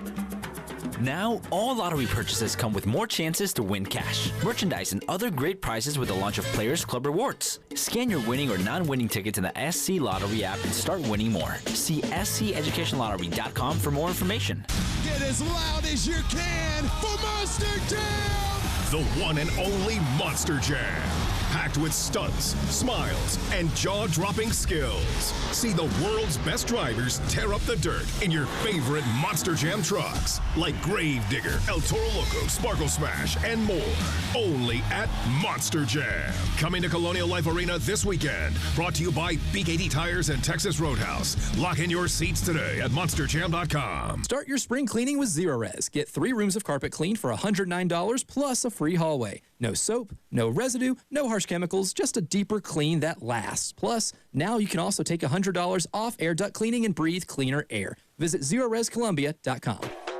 BOGO is back at iMart Express. Come on. Okay. Right now, for a limited time only, new customers can buy their first pair of glasses and get a second pair free.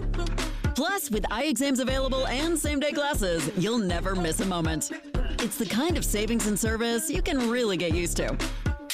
Okay. Find a location near you at imartexpress.com to shop our BOGO event today and see everything we have in store for you. iMart Express. Get glasses. Go see. Hey, this is Jen Jensen for CHW Cabinetry. My family is using CHW Cabinetry, and they are fantastic to work with. They make sure you're satisfied with every step of the process. Not only do their photorealistic renderings show exactly what your new space will look like, their job site guarantees everyone is on the same page, literally. Experience the CHW difference for yourself. Go to CHWCabinetry.com to see more, or call them at 803-520-6837 and be sure to tell them Jen Jensen sent you. CHW Cabinetry, passion from inspiration to installation. At AAA Heating and Air, home comfort is their top priority. Call today to schedule a seasonal maintenance appointment. Let AAA Heating and Air qualified technicians put your mind at ease with a thorough inspection and cleaning of your heating and cooling system. Join their popular AAA Comfort Club to take advantage of extras like flexible visits, added discounts, and priority scheduling. Visit callAAAtoday.com to schedule an appointment. Tell them Preston on the Game sent you. AAA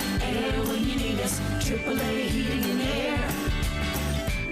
Full Send Golf. You guys know how much I really love golf, and I think every week would be dope to post on the Golf Channel. I want to get a lot of guests on here. Salim's going to take lead. I'm down to be in it. It's not really work to play golf. Join the party on the golf course. I was like, let's go to the range. Oh. So what are we putting on it? We said 10K, right? 10K? All right. We probably bet more than all the other golf channels, right? 10K, 9 holes. Those guys bet for like cookies. I feel like I'm going to shank it. This guy's been trading like a Navy SEAL when it comes to golf. I'm very excited. You excited? Yeah. Full Send Golf. Follow and listen on your favorite platform.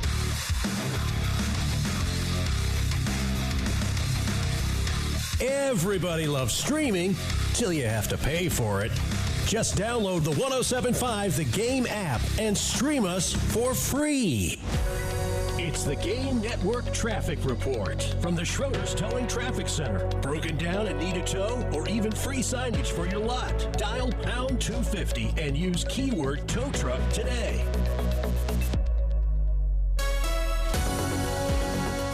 slowdown from an earlier accident. South Lake Drive at Platte Springs Road and I-77 northbound just after Shop Road.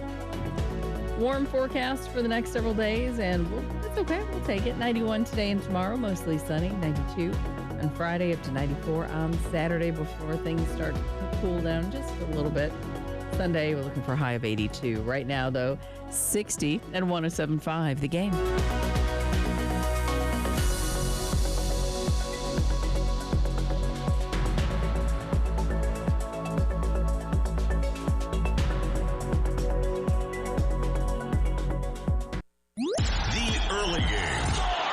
Former Gamecock Preston Thorne, Elijah Campbell, and Jen Jensen on the Game Network, 107.5 Game app, and at the Game TV radio on YouTube. The Bears are what we thought they were. They're what we thought they were. We played them in preseason. Who the hell takes a third game in the preseason like it's bull? We played them in the third game. Everybody played 3 quarters. The Bears are who we thought they were. And that's why we took the damn field. Now, if you want to crown them, then crown their ass. But they are who we thought they were. And we let them off the hook. Oh, yes, you did, Denny. And that press conference clip always gets a smile out of me. That thing bats 1,000 with your boy here. But also inspires us every week to tell you who in sports is exactly who you thought they were. Plenty of people to get to on a national and local level, too. And if we even just want to carry over what we talked about from the last segment, Don Staley, in terms of being the best recruiter in the game right now, exactly who we thought were. Not surprising at all that even though you might not have looked on the outside and said, oh, you don't need to do that much, in the portal, and still you are hosting 2 of the most highly coveted players in the portal. Oh, and hosting the player who was a top 2 recruit in the country who decommitted from Tennessee and is now visiting your campus. Yeah, the Don Staley effect is real. You are who we thought you were. Yeah, we'll see when that comes to fruition and when that plays out. Early, put a pin on it. Based on another previous segment for today, Matt Campbell.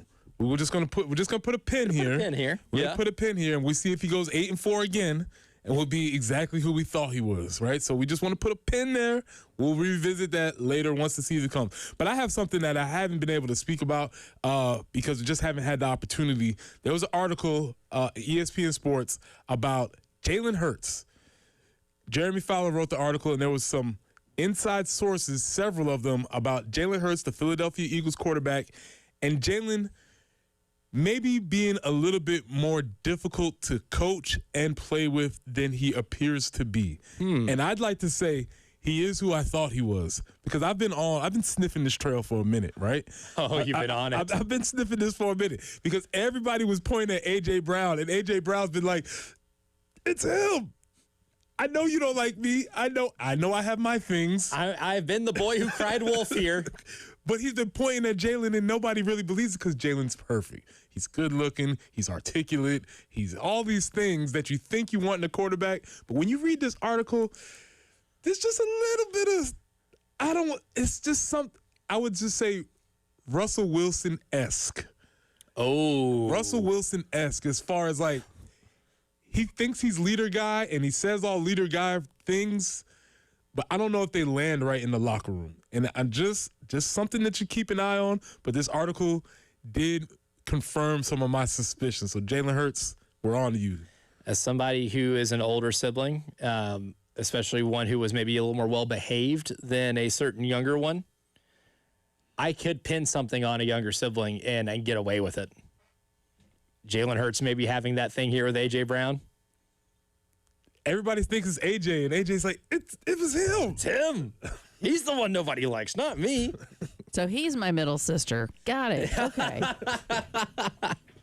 I'm just saying, just keep an eye on this. The relationship with Jalen Hurts and the Philadelphia Eagles seems to be on some shaky territory. Because when you look at Jalen, he's not these words are like a little uncoachable, maybe a little unapproachable. It just, like I said, Russell Wilson-esque. And ironically enough, it comes after winning a Super Bowl. I don't think anybody heard that about Russell Wilson, or those type of reports, those type of notions didn't really appear with Russell Wilson until after he won a Super Bowl and they reached a certain level of success. And then that kind of happens. And then, because it wasn't until he got to Denver, until he gets his own not his own locker, his own office, and tells his teammates, "Oh, my door's always open." Office hours. I have office hours. Man, it just feels a little bit like that. It's just like he always has the perfect thing to say. He's always immaculate. It's just a little bit like, "Hey, man, are you a real person? I don't know. Just keep an eye on it." That's all I'm saying. And, a lot of times this year, in terms of the last local one that I have, because I have one more local one. We talk about transfer players in baseball, and some of them haven't really hit. But Ant Phillips is exactly who we thought he was coming from USC Upstate. Because on, Friday, Twirl's an absolute gem. You win a 1-0 game because Ant Phillips strikes out 10 and only walks 1. You knew the guy had some stuff, and you knew he was a highly coveted player when he entered the transfer portal. He was one of the best pitchers in the Big South last year. They go to the NCAA tournament. They play Clemson. He has a really good game against Clemson. And now this team is on a 4-game winning streak. They're playing their best baseball right now. Ant Phillips getting on the mound makes you feel really good about your chances to win or be competitive in every single game you play against, no matter who it is against. Mm-hmm.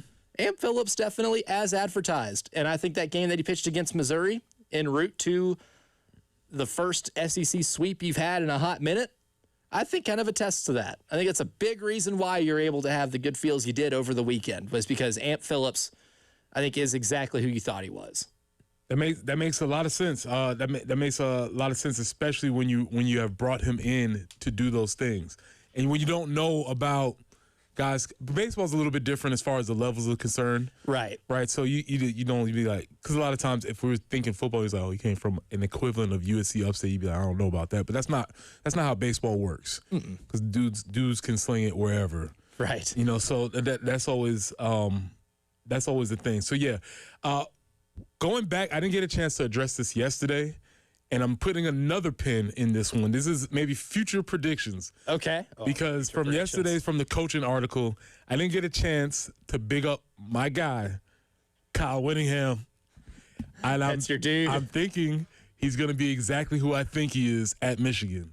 He's going to get a win. I think he always wins. He's a won winner for a long time. He's a known winner. And what I'm wondering is, Michigan essentially stumbled into getting a better coach. They kind of got held down with Sharon because of his connection to Harbaugh. They let that, and it was fine. It was okay. But they got a better coach now. And what I'm wondering is with this better coach, does Michigan actually end up taking off, getting back to some promised land? So put a pin in that, but Kyle Whittingham is exactly who I think he is. Big Kyle Whittingham appreciating show. Yes. Here on the early game. My last one, Rory McIlroy. Okay. And not just because he's a winner, right? Going back-to-back in the Masters is clearly something significant because only 3 other players before him have done it. But the reason Rory McIlroy is who he thought he was, because he's got a flair for the dramatic.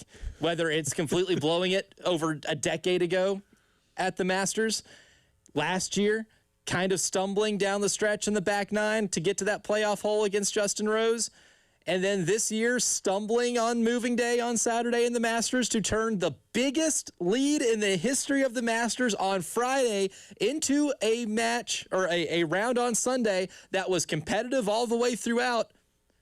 Rory McIlroy, even when he wins and loses, has a flair for the dramatic. That is very true. And to stay on the Masters, not talking about golf here, but Kevin Hart, he is who I thought he was, and what that means is hype beast. Hype beast. When he shows up, when he shows up, maybe the event has jumped the shark. we appreciate you, Kevin. You've been a mainstay in American popular culture for almost 20 years now. It has been almost 20 years, yeah. But when you show up, we're like, okay. Maybe it's gone too far. Maybe we have reached the peak of the popularity that this was ever meant to actually end up becoming. Coming up next, though, it's time to air out some grievances, including a player in a play-in game last night who did maybe one of the worst things you can do in a sporting event, and it's really soured me on him. I'll tell you who that is because we're going to get folks to be put on the line. Coming up next. Wow, what a play. The Game Network. Columbia, Charleston, Florence, and Myrtle Beach. Since that win at Clemson by the Gamecocks, things haven't gone well. And when things don't go well, it's time to look back on the days when things were well. Yeah, let's spin back to the good old days on the Game Network. The Gamecocks are making history in Cleveland. They'll be the 10th team, the 5th program to go undefeated and win the national championship. They will avenge their loss to Iowa from last year. The clock ticks down. 2 seconds to play. Celebration in Cleveland. Perfection wears garnet and black. Game over. Gamecocks are in the Final Four. Now that's some good feels right there. From 107.5 The Game and the Game Network. This is a Westwood One Sports Minute. That was electric. Pandemonium in Charlotte. The Hornets have kept their season alive with a heart-stopping 127-126 overtime thriller over the Miami Heat. LaMelo Ball, electric, dropping a go-ahead layup in the final seconds, but Miles Bridges with the block and a massive game-winning moment to seal it. I'm Drake Toll.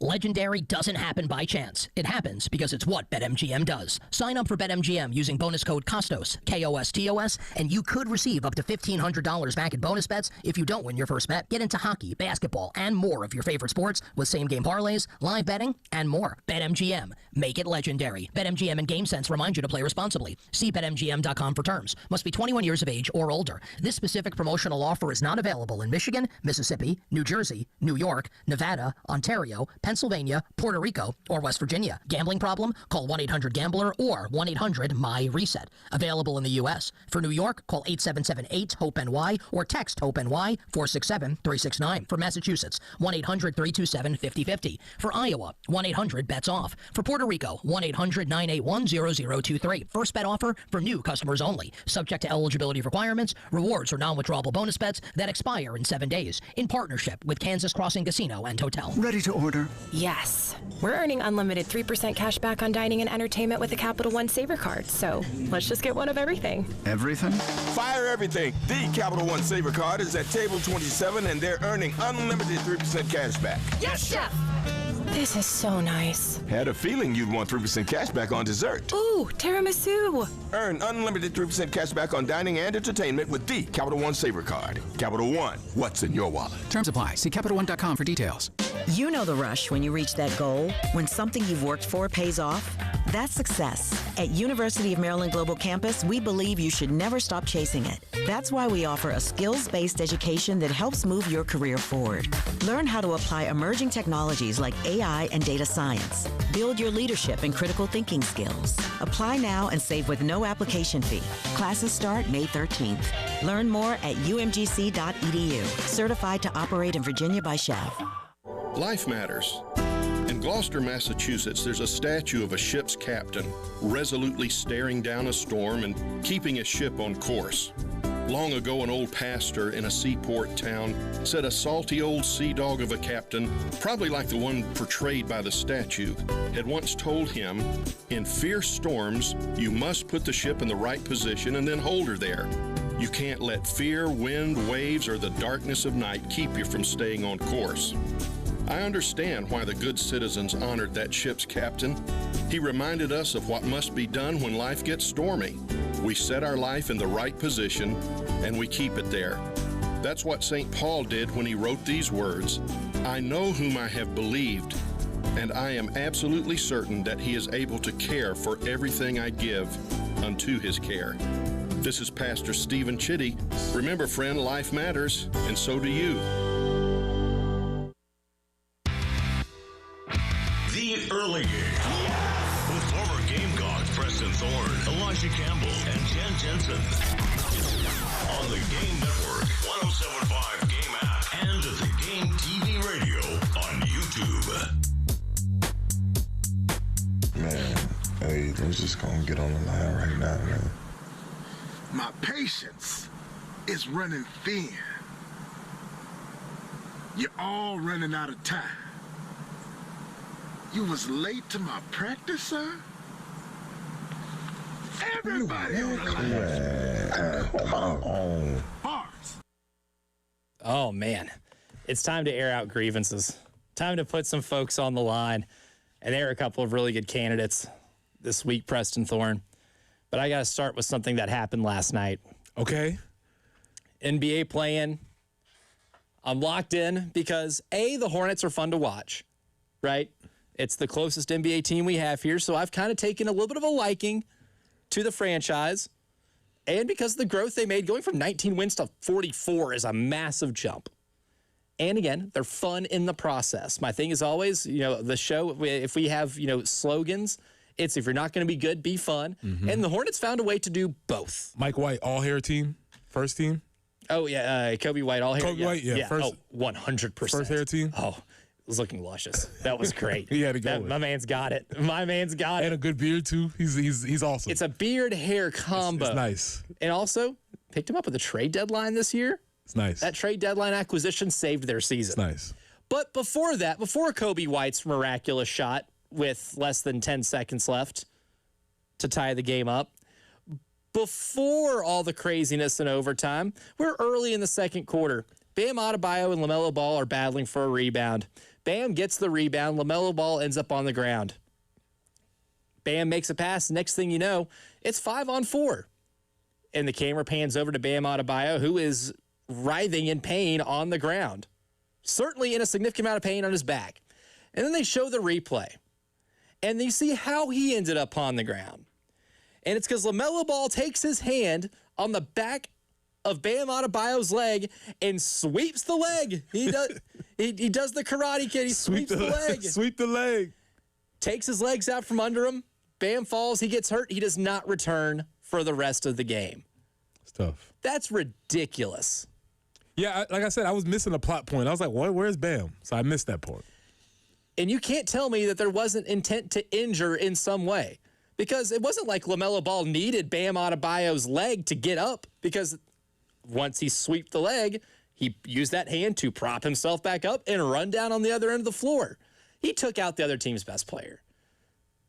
That's ridiculous, dude. That's cheap. That's absurd. That's weak stuff right there. And if this was the regular season, buddy, I would have been a little scared to take the ball to the basket at any point throughout the rest of that game. And you're lucky the stakes were so high that it's not worth having a player for Miami get suspended if they were to have won that game, right?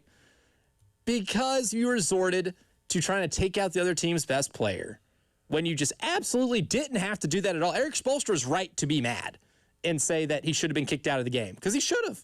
Eric Spoelstra had every right to be mad because we also have replay that we could look in the arena and see how this happened.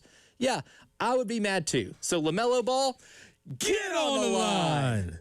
Get that weak stuff. The slight issue with somebody like LaMelo Ball is that I feel like LaMelo Ball spends a lot of time on the line, and he's one of those dudes that you can't run enough.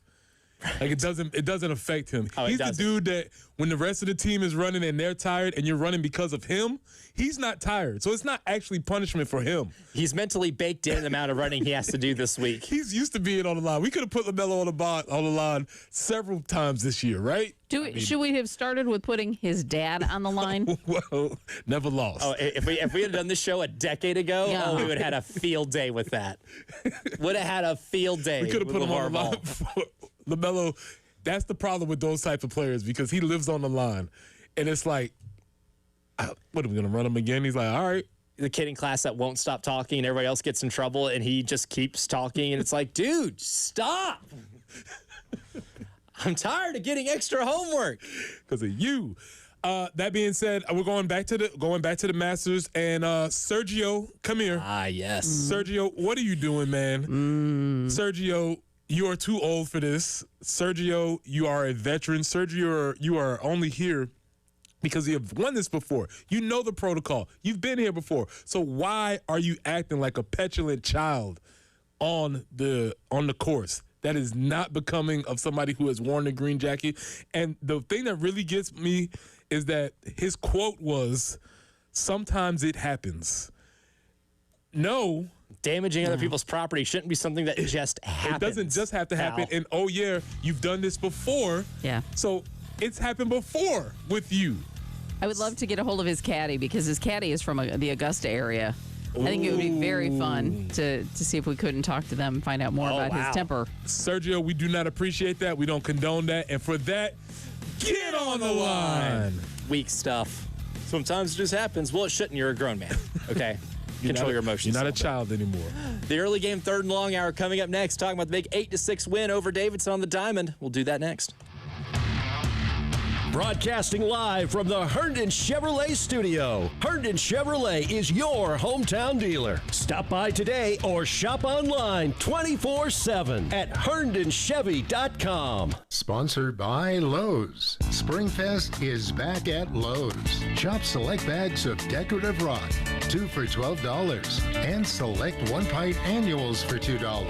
Valid through 4/22 while supplies last. Selection varies by location. Powered by Integrated Media, The Game TV. Sponsored by Shepherd's Glass. For auto, home, and commercial glass. ShepherdsGlass.com. In Chapin and West Columbia. The Game TV. Sponsored by Shepherd's Glass. Shepherd's Glass. Hendrick. Why shop for a Chevy or GMC the way you always have when there's a better way? Shop the nation's #1 dealer group, Hendrick Chevrolet and Hendrick GMC.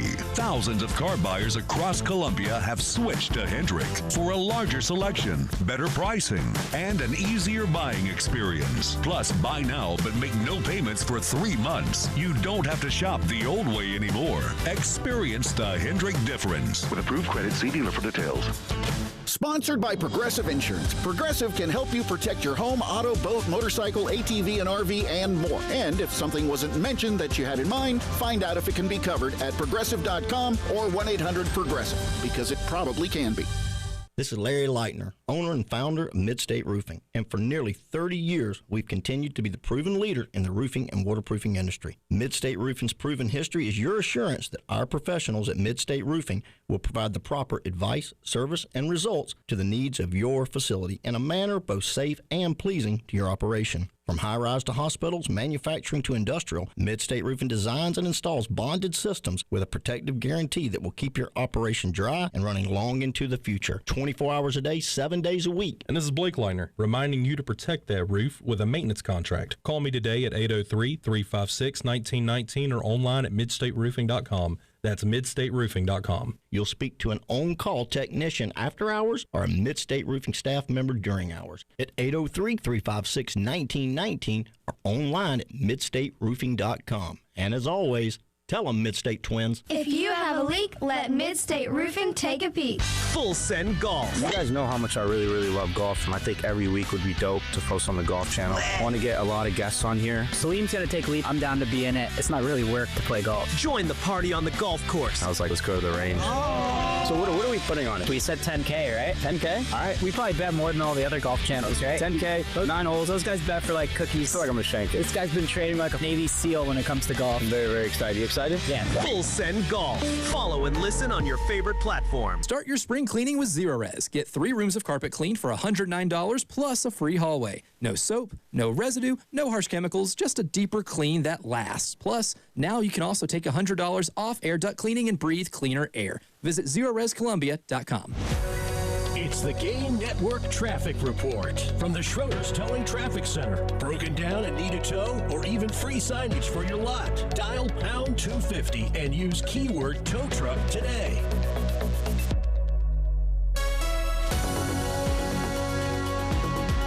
No accidents reported as of this time. We do have slow going on I-26 eastbound from about mile marker 101 to I-20. And weather is looking pretty nice. Sunny for the next couple of days. 91, that's going to be our high today and tomorrow. 92 on Friday, 94 on Saturday before we get into a little bit cooler as in 82 on Sunday, and then actually in the 70s by the time Monday comes around. But right now we're sitting at 60 on 107.5 The Game.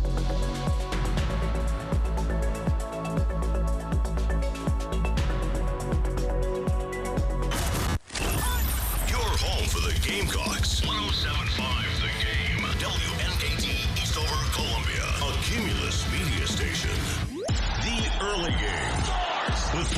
Gamecock, Preston Thorne, Elijah Campbell, and Jen Jensen on the Game Network, 107.5 Game app, and at the Game TV radio on YouTube.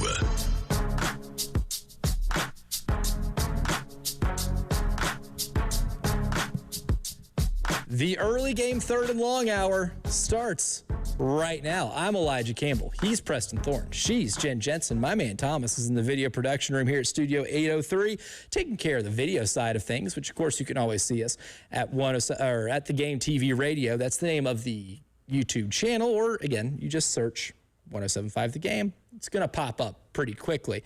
A lot to get into this hour before we talk about the baseball win. 8-6 over Davidson last night to get him on a 4-game winning streak. Preston Thorne. Not to sound like Will Ferrell from the movie Old School, but we're going streaking. We have tickets. The Ticket Fairy came by this morning. It always provides. Okay. Because in my hand right now is a piece of paper that reads that we have 2 family 4-pack of tickets for the South Carolina-Mississippi State game Friday at 7 o'clock at Founders Park. If you would like to go, be callers 3 and 4 to 803-404-6100. Hear Jen Jensen talk. If you hear her voice, then that means you are getting tickets. So good luck. Try to win you some free tickets to see South Carolina take on a really good SEC opponent, albeit coming off of 2 straight SEC sweeps at home. You're on a little bit of a winning streak. Should actually be a really entertaining series. And one of the reasons why it should be an entertaining series is because you didn't fall into the trap. All season long, the midweek, mid-major trap has been there. It has existed. And you didn't fall into it yesterday. South Carolina beats Davidson 8-6. You get home runs from Will Craddock, Talmadge LeCroy, KJ Scobie. You're able to survive giving up a big inning after getting your big inning. Mm-hmm. Your bullpen carries you 8 innings throughout the game.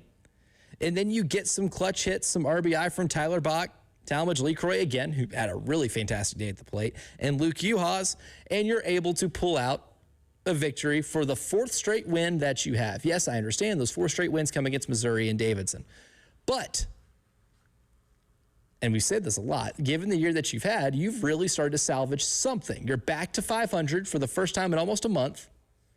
And now you're playing with a little bit of momentum and a little bit of confidence going into a really big series against a Mississippi State team that, yes, I know, swept in their last 2 SEC series, but a Mississippi State team that's still in the top 25 and still has a really high Omaha caliber ceiling. Yeah, and at this point in the season, it's not if you win, it's did you win? Because significantly. That's did you win? Not how you won. We're not looking at all those different types of things. You're just trying to build, stack wins, put them in the win column so that you can keep the momentum going forward. And that's what they did last night. So they were able to accomplish their main goals as far as those things concerned. With Mississippi State coming up, you want to be feeling good about yourselves going into that series because, listen, man, the season was on the brink of absolute failure. Disaster. That's the word. The season probably, at the end of the day, still not going to be what you hoped it was, not how you start the season off, but there is something that they can salvage from the season. They've been competitive. They've been a team that has played, look like an all-around better, more prepared team. Same players. Wonder what changed. There was one big change. One major change, and the things have been a lot different. So, listen, you put all that, you move forward, and you try and get this series here coming up. And when it comes to the hitting, one of the big questions I had coming into the game last night was, can you hit some subpar pitching? Because Davidson throwing a player out there with an 8 ERA to start the game, and to your credit, you got him out of the game pretty early. Which you're supposed to do. Yep, didn't make it out of the first inning. You're able to put up 5 runs in that first frame. You jumped on them early, so you did what you're supposed to do. You achieved your hitting objectives. And when you look at this team, too, in terms of how maybe you've lost some games in SEC play, you can point to maybe just not hitting adequately enough to be able to win a lot of these games. Like we've kind of established with 2 of those 3 wins against Missouri were low-scoring games. Overall in the series, you outscored Missouri 12-5, and 6 of those runs came in the final game of the series. 12-5 for the series. For the series, not for a game in the series, but for the totality of the series. So hitting has been a thing that's kind of been an issue. You've had a lot of strikeouts this year. You had double-digit strikeouts in every single one of those games against Missouri. Now, you did strike out 8 times last night, but that's not double figures. There you go. I mean, I don't have my garnet glasses on, but hey. And unfortunately for poor Dawson Harmon, he accounted for 3 of those. So you accounted for almost half of the strikeout total. Not great, but you can give him a little bit of leeway, considering he was a guy who hit multiple home runs in that last game against Missouri. So you still want to work on that strikeout number against a team with an ERA like that, against a team like Davidson. But what is promising, though, is even when Davidson fought back in the second inning to tie it up, because it was a 5-5 game until we got to the 4th, and Davidson took the lead in the top half of the 4th, you were able to still claw back, win the game, and do something that you've had a hard time doing this year. Like yesterday, we kind of laid it out. You know, you had midweek losses to College of Charleston, the Citadel, Queens, Charlotte. It's not something that you are immune to. So to be able to win the game is something that is an improvement based off what you have seen throughout the year when one of these mid-major, midweek opponents does present you a challenge. Mm-hmm. And so moving forward with Mississippi State, obviously Friday, who's going to be, they haven't announced the rotation yet, have they? I have not seen the email of the rotation, but because it is a traditional kind of, I guess, series that will start on Friday, my assumption is that Josh Gunther will be taking the mound on Friday. Gotcha. That's my assumption. And then he's probably going to go Gunther, Phillips, maybe Brandon Stone. I don't know how they're going to do that just yet. I have not seen yet exactly how they're planning on doing that. But I think going into the series, if we want to go ahead and take an early look at the Mississippi State series, you feel great about the pitching staff. I mean, you feel good, you feel really good about what Josh Gunther's given you all season long. I think Amp Phillips, to quote a previous segment, I think he gets a Denny Green Award because he is who he thought he was, and you're seeing him kind of play his best on the mound right now. And if Brandon Stone's the other starter, Brandon Stone's given you a lot of really good innings lately. I think that pitching staff is going to give you a chance, and you can maybe win a game to maybe even sweep the series if you're able to get consistent quality at bats. You're not striking out in double figures. You're constantly putting the ball in play. You're hitting for a little bit of power, too, because we've seen that, too. I mean, with all the home runs you hit against Missouri and the 3 you hit last night, you are hitting for a little bit of power, right? You're not getting 8 runs by small balling it.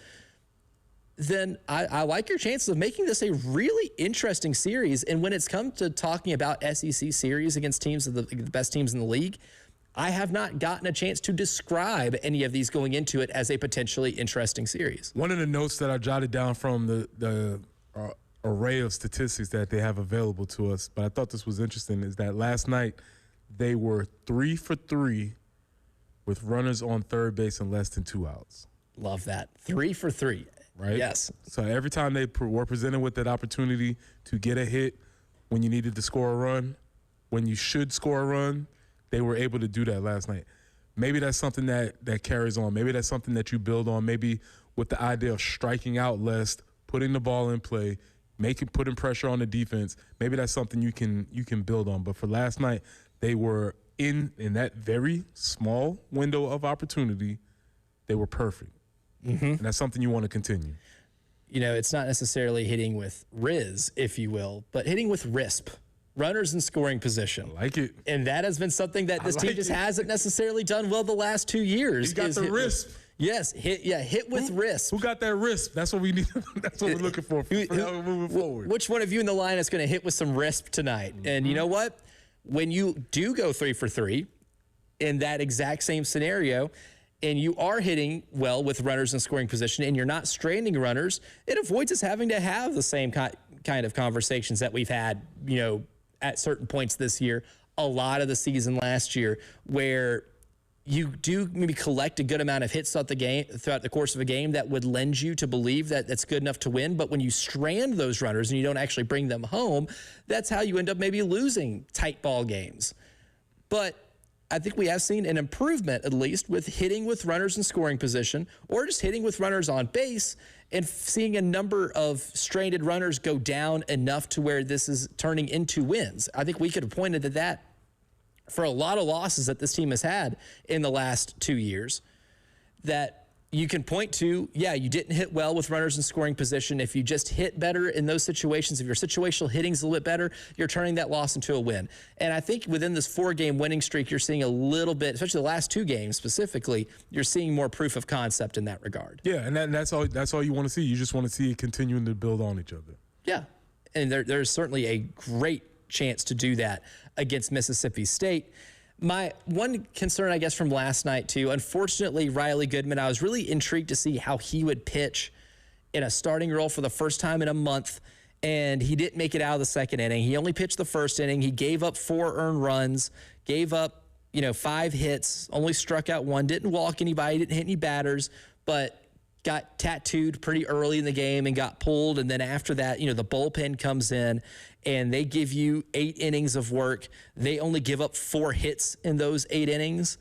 But that is a bummer for him because when I watch Riley Goodman, I can see why they're intrigued, right? You see the velocity, and sometimes there are some control issues. I don't know if maybe it's something mental for him to kind of get over. Like I'm pulling for the kid because I think he does have a lot of really good talent. I loved his resume and coming out of the high school ranks. I think he was highly recruited for a reason. Would like to see him be able to put together some innings because that was a guy that you thought maybe at the beginning of the year when you had to mix when Jake McCoy was announced he wasn't going to play this year, you looked at Riley Goodman as somebody who could be a weekend starter, started for you on opening day, and he's just kind of hit a little bit of a struggle here. Here's the coaching dilemma. How long do you let him work that out?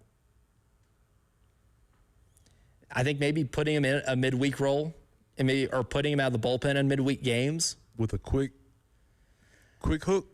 And a lot of that depends on just how the games are going, too, because you don't want to sacrifice games, right? You're not like in a position like Georgia, who is first in the SEC. They're cruising. I think regardless of what happens, maybe in some of those midweeks, they're going to host a regional. They got that whole thing, almost locked up where you might have the luxury of doing that. I don't know if you have the luxury of, giving him an exceptionally longer leash. But it's an interesting question. I'd be curious to hear what Monty thinks about that, what the discussions that they've had in coaches' meetings about how to be able to handle it, because you want him to still be engaged. Because, again, I think the talent's there. You just got to be able to get a little bit more production. Well, yeah, I think that's coaches on every sport and every level come to that dilemma of development versus we need to win right now. And sometimes those 2 goals meet, and sometimes they're a little bit divergent. I think we saw the greatest example with Coach Staley with Gotti. Mm-hmm. She was able to let her develop throughout the season because she had the luxury of winning. And so you can develop these players along and pick your spots and let them play a little bit longer. But when you don't have that luxury of time and winning, it becomes a little bit more urgent, a little bit difficult to make that decision. And the wild thing about that kind of scenario, too, is even at the last regular season game of the year, when they were at Kentucky and they were in a dogfight to win that game, Gotti only played 5 minutes. And then she just got in the NCAA tournament and bam, immediate impact, right? So there's a lot of different ways to be able to address a coaching situation like that, and that's why they get paid, that money is to figure that out. But kind of monitoring Riley's usage as the season moves along is going to be something that I'm going to pay a little bit more attention to. But coming up next, you go through the history of South Carolina football, and you look at names like Stephon Gilmore, Dante Robinson, Sheldon Brown, Nick Emenwari, J.C. Horn, and this year Brandon Cisse is going to join that list of high draft picks that were defensive backs at South Carolina. Is there a player on this team right now that can potentially be the next line of a great, next name in a great line of defensive back prospects for the NFL? We'll discuss our thoughts on who that player or players may be coming up next year in the early game. All my sports. The Game Network. 107.5 The Game in Columbia. 96.9 The Game in Charleston. 100.3 The Game in Myrtle Beach. And 100.5 The Game in Florence. This hour of in-show listening on 107.5 The Game is sponsored by QC Kinetics in West Columbia, the non-surgical regenerative orthopedic specialists of the Midlands. Request your consultation today by dialing pound 250 and use keyword QC Kinetics.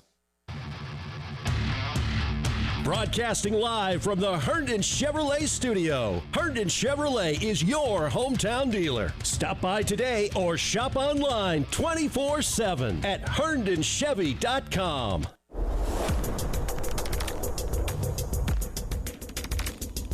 Today's a pretty big deadline day, but if tax issues and other instances are weighing you down, you are having to try to escape the IRS maze, it may feel pretty overwhelming, but there is a crew that can help you. That is my friends over at the Ecton Law Firm, 803-771-9800. That's the number to call to set up that free consultation with John Ecton and his team at the Ecton Law Firm, where that local team's been resolving income and business tax issues for good for a long time. They're incredibly reliable. They understand all these challenges that you or your business can face, and that's why they're perfectly qualified to offer you something incredibly important.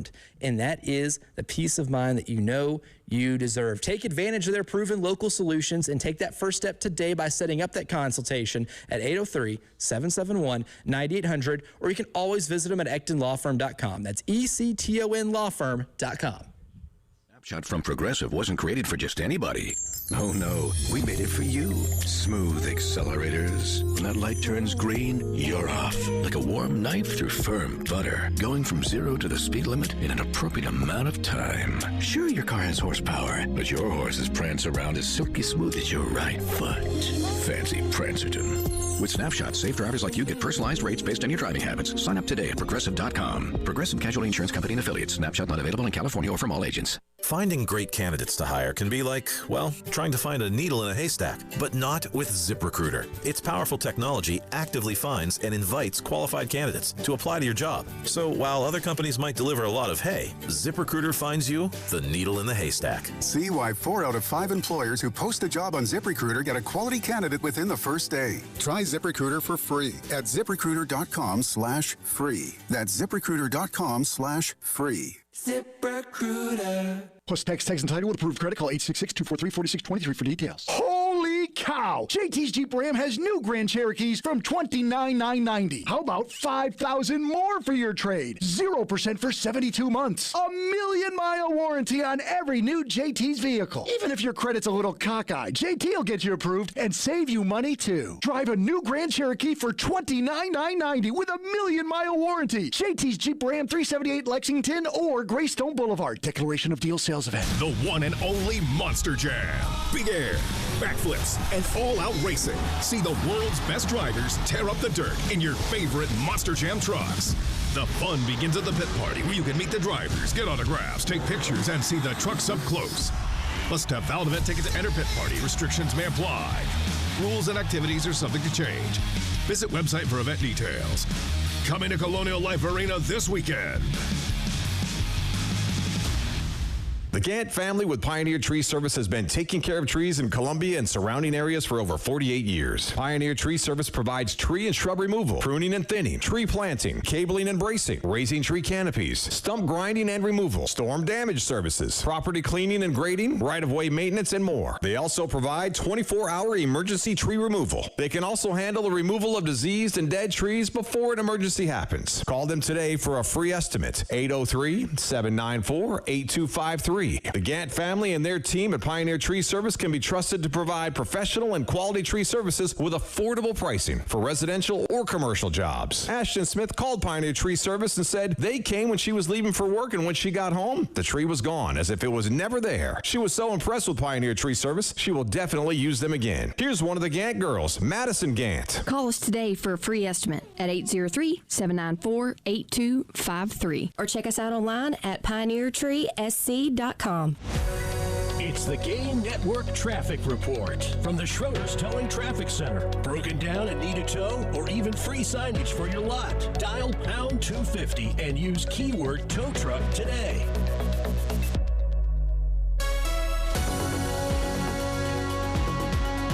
Report of an accident I-26 eastbound at Lake Murray Boulevard and Flora Drive at Sloan. There's also an accident in progress. The forecast, heat is what is in progress. 91 today and tomorrow, sunny skies. Sunny on Friday, 92. Some clouds rolling in on Saturday with a high of 94. By Sunday, we're at 82. And by Monday, potentially 72. But right now, it's starting to warm up a little bit. 61 at 107.5 The Game.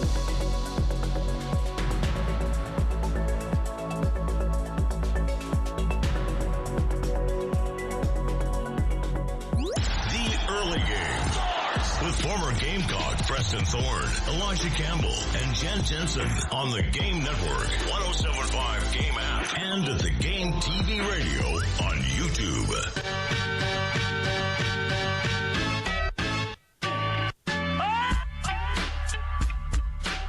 Just gonna throw some names out there before completely, devolving into guys naming dudes. Favorite game. Warning. One of my favorites. Warning. Stephon Gilmore. Captain Munnerlyn, Co Simpson, J.C. Horn, Dante Robinson, Jonathan Joseph, Nick Emenwari. Warming up. And potentially, in 9 days or so, we'll get to add Brandon Cisse to that list of, high draft picks that were defensive backs that got to play at the University of South Carolina. And when you look at the room right now, the defensive back room, I think there are plenty of candidates who could be the next one. Also, just to because we're on guys naming dude warning here. Oh, yeah. Oh, it's touchdown. Second level of this, you have the guys who were not high draft picks who had long, prosperous NFL careers. Darian Stewart comes to mind, guys like that. And maybe that's where Jalen Kilgore comes in. Yeah, you could add Jalen Kilgore to that. Add to that list. So just to name a couple more dudes. Because I do think Jalen Kilgore finds his way on a team. And I think he ends up playing a long time in the NFL. I do value his skill set that much. I think a lot of his stock has had to do with the injury stuff he had this past year, which maybe didn't lend itself to having the same year he had, in 2024. But you look at this roster right now, Preston Thorne, you look at that defensive back room, I don't see why Peyton Williams can't be that next player that we can end up adding to the South Carolina defensive back list of guys naming dudes that end up having long, prosperous careers at the next level.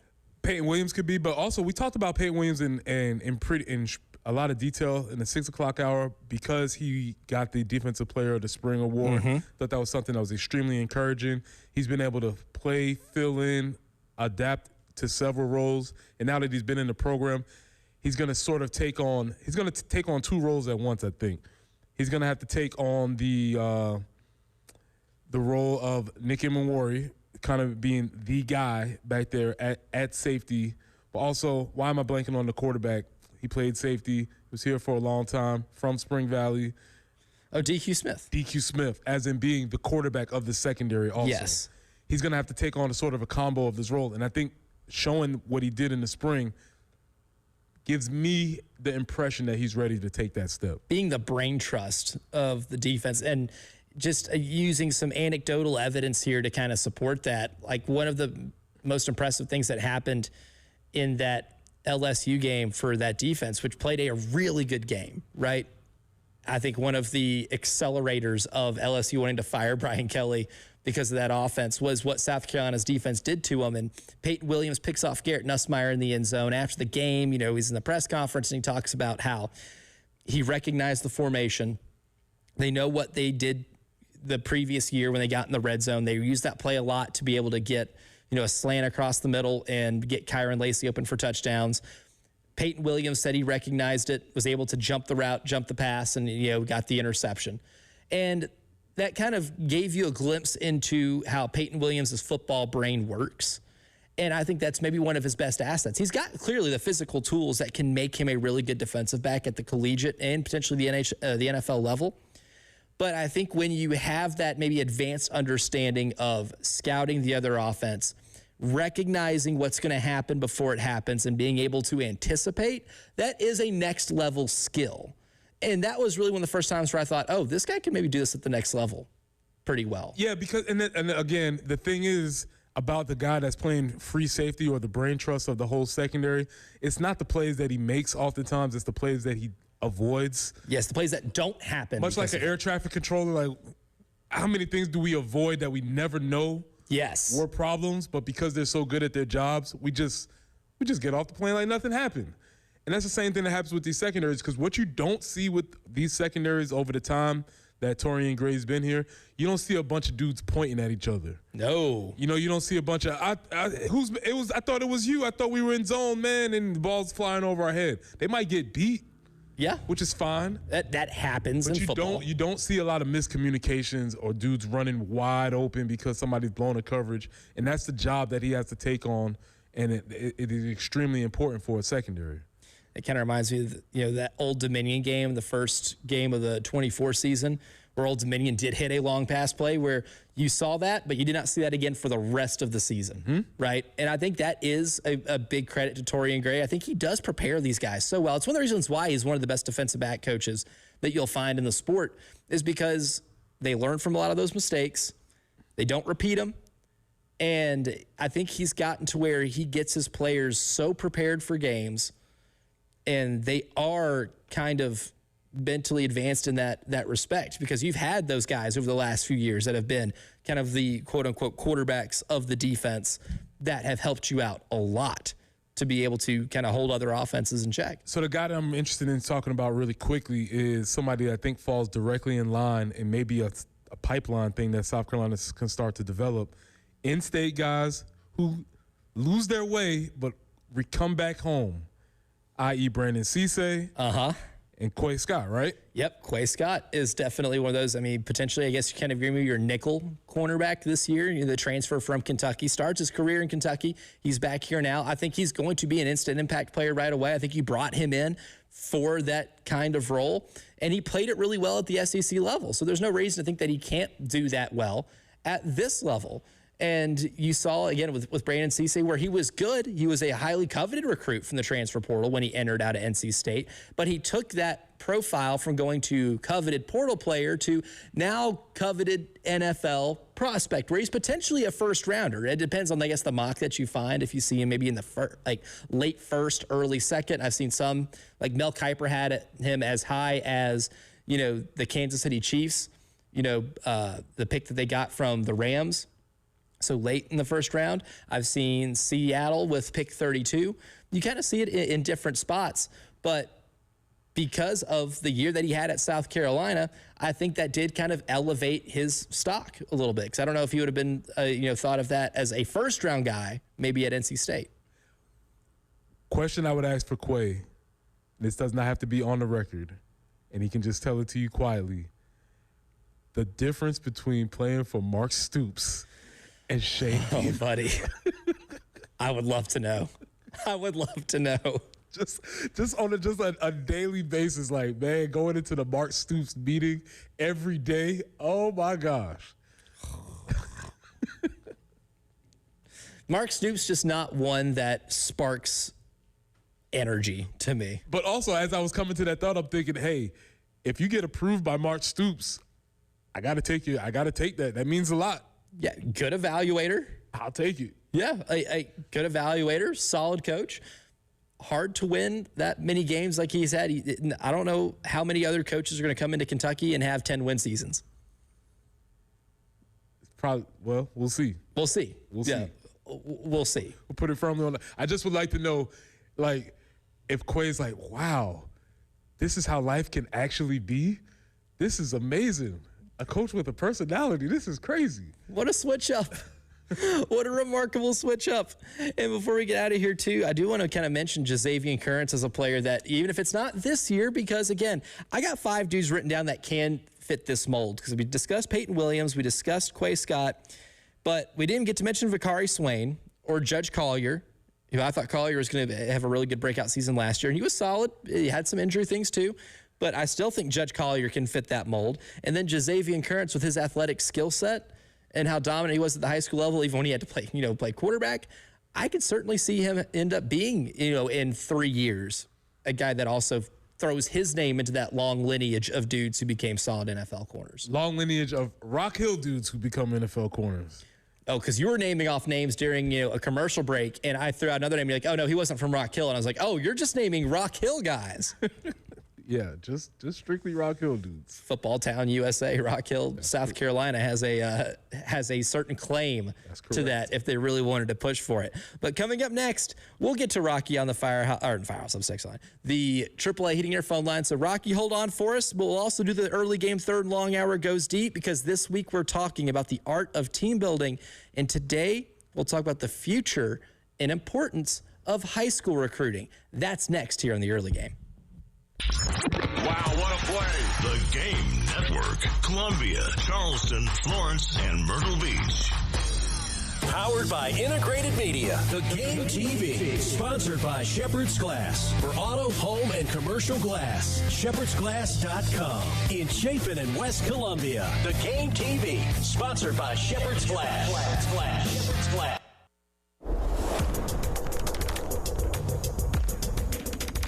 At the men's clinic. Listen, Dr. Dan Baltnight is a respected local physician. He'll get to the bottom of whatever it is that you're feeling. Maybe you have brain fog. Maybe you're working out and not getting the results that you're used to. Whatever it is, Dr. Dan Baltnight will get to the bottom of it. This is a human being, not some faceless online portal that you send your information to. They sell it to someone else. They send it to someone else, and you get something back in the mail.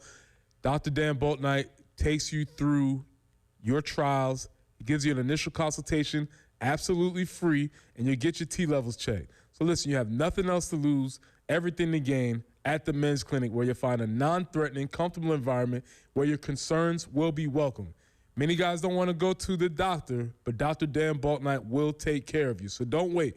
Call him at 803-875-MENS. That's 803-875-MENS. Or you can visit him online at mensclinicsc.com. Your HVAC system doesn't have to be an emergency. Plan now, pay less later. For a limited time, get $1,500 off a new home comfort system, plus a free 2-year Comfort Club maintenance membership. Visit castlebros.com.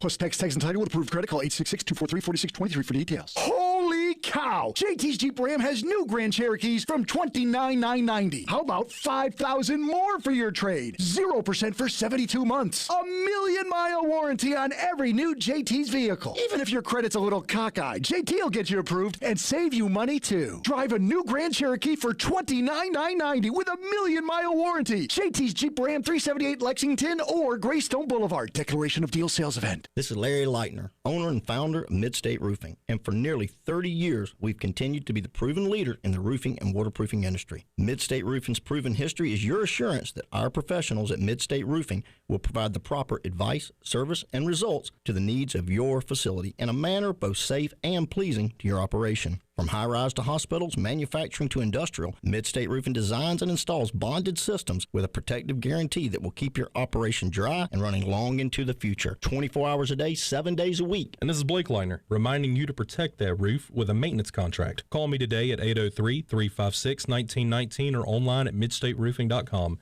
That's midstateroofing.com. You'll speak to an on-call technician after hours or a Midstate Roofing staff member during hours at 803-356-1919 or online at midstateroofing.com. And as always, tell them Midstate Twins. If you have a leak, let Midstate Roofing take a peek. Explore the world with the 31st Annual Columbia International Festival, April 18th and 19th at the State Fairgrounds with free parking. Experience over 100 national exhibits, cuisines from around the world, an international bazaar, a global fashion show, an Olympic-style flag ceremony, and performers from around the globe. Now partnering with the SC250 Revolutionary Discovery Center. For tickets and more information, visit cifonline.org. That's cifonline.org.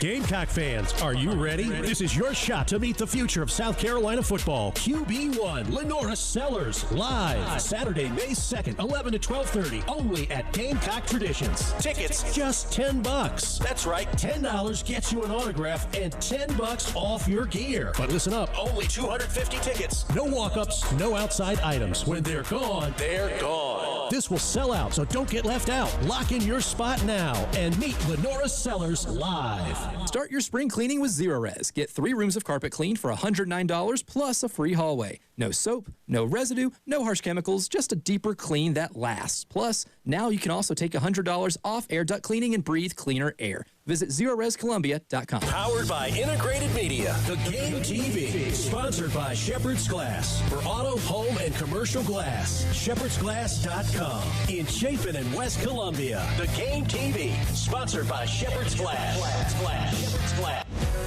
It's the Game Network Traffic Report from the Schroeder's Towing Traffic Center. Broken down and need a tow or even free signage for your lot? Dial pound 250 and use keyword tow truck today.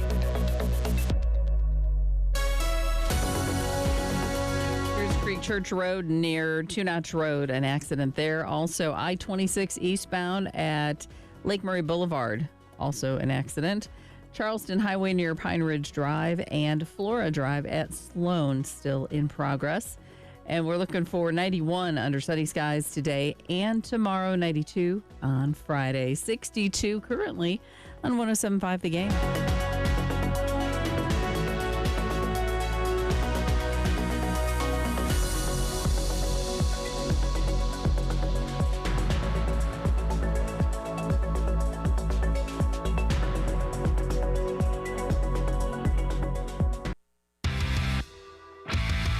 Early Game. With former Gamecock Preston Thorne, Elijah Campbell, and Jen Jensen. On the Game Network, 107.5 Game app, and at the Game TV radio on YouTube.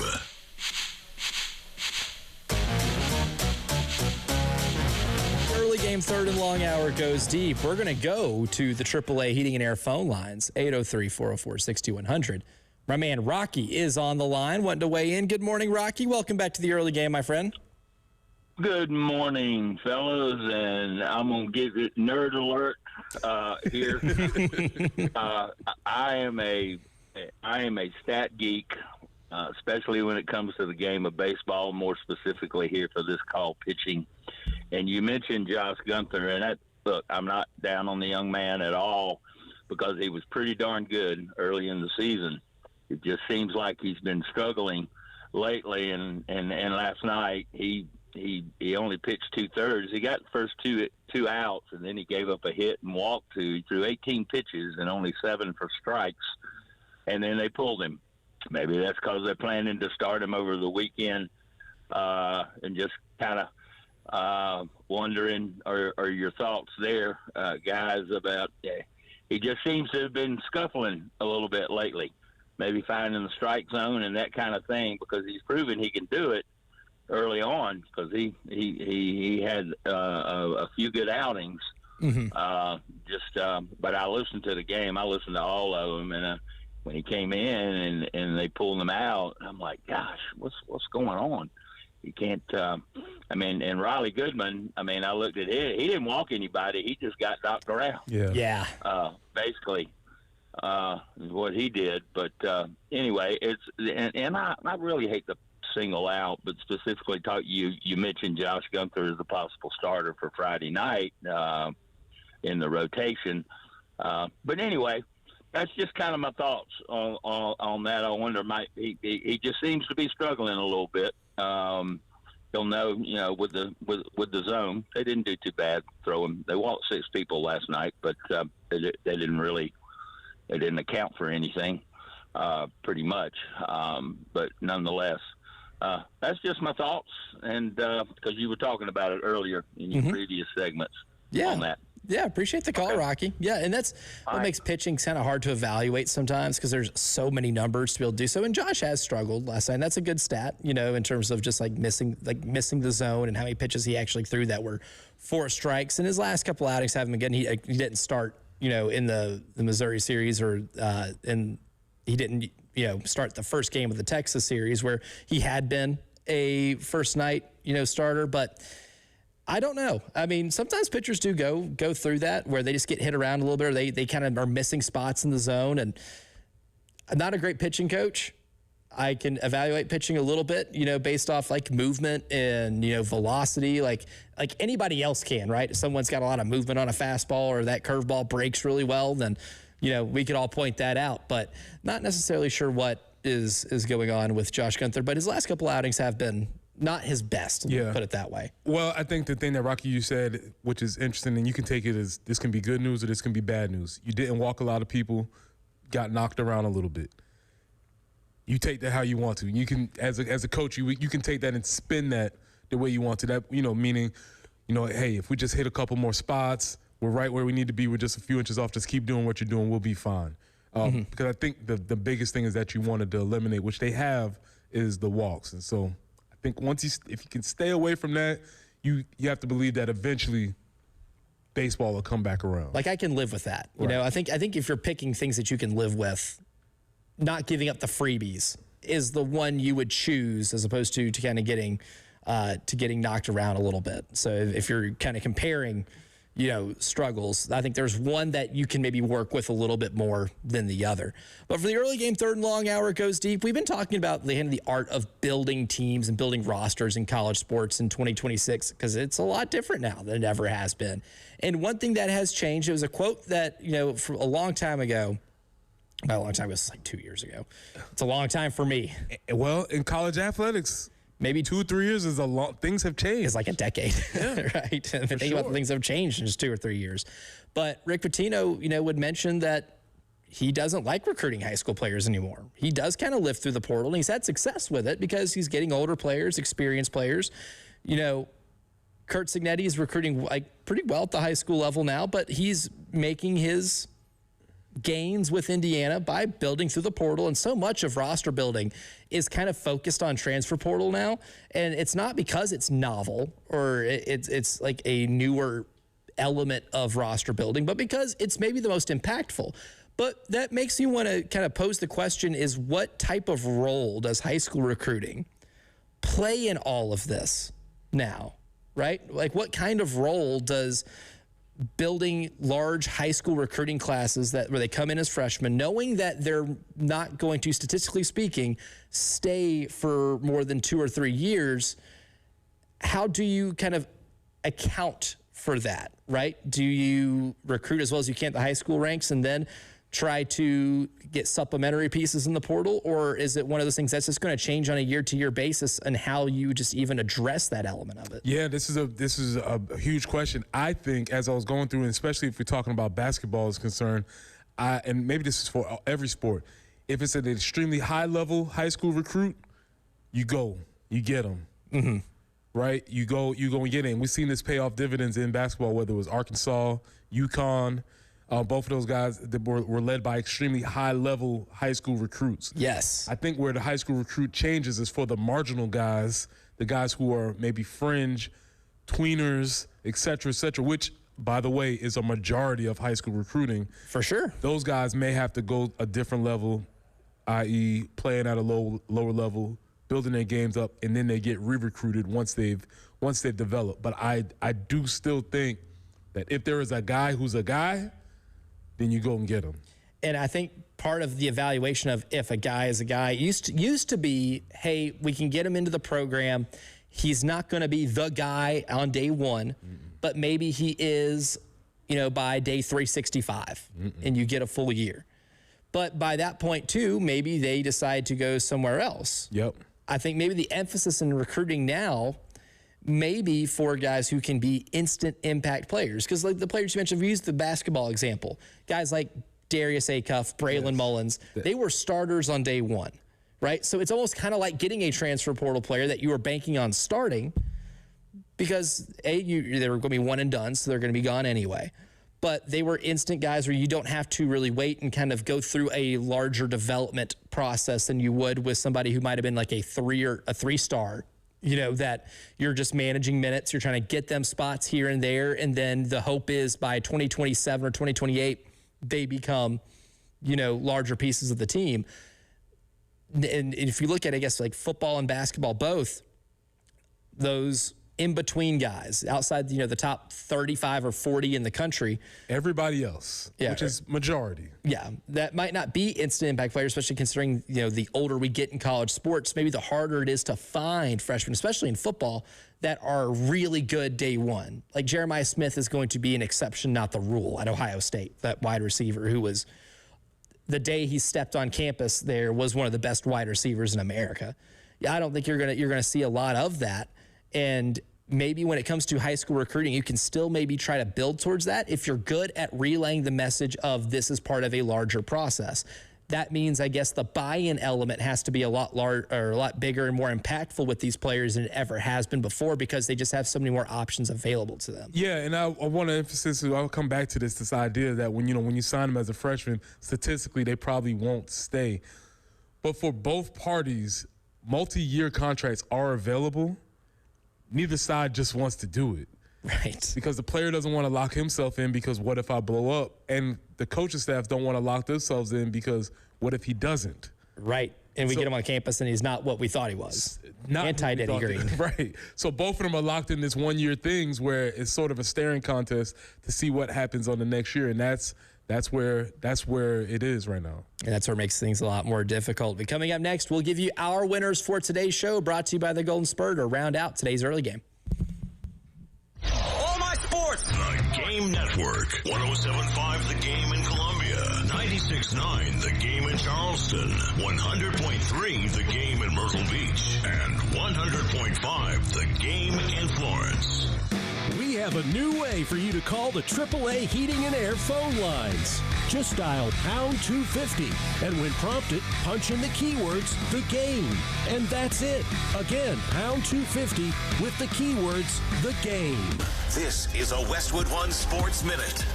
The Rip City Revival could be real. The Portland Trail Blazers have punched their ticket to the playoffs after a stunning 114-110 comeback win over the Phoenix Suns. Portland rode the hot streak and sealed the deal with a clutch go-ahead three-pointer in the final seconds. The Blazers grabbed the 7 seeds in the NBA postseason. I'm Drake Toll.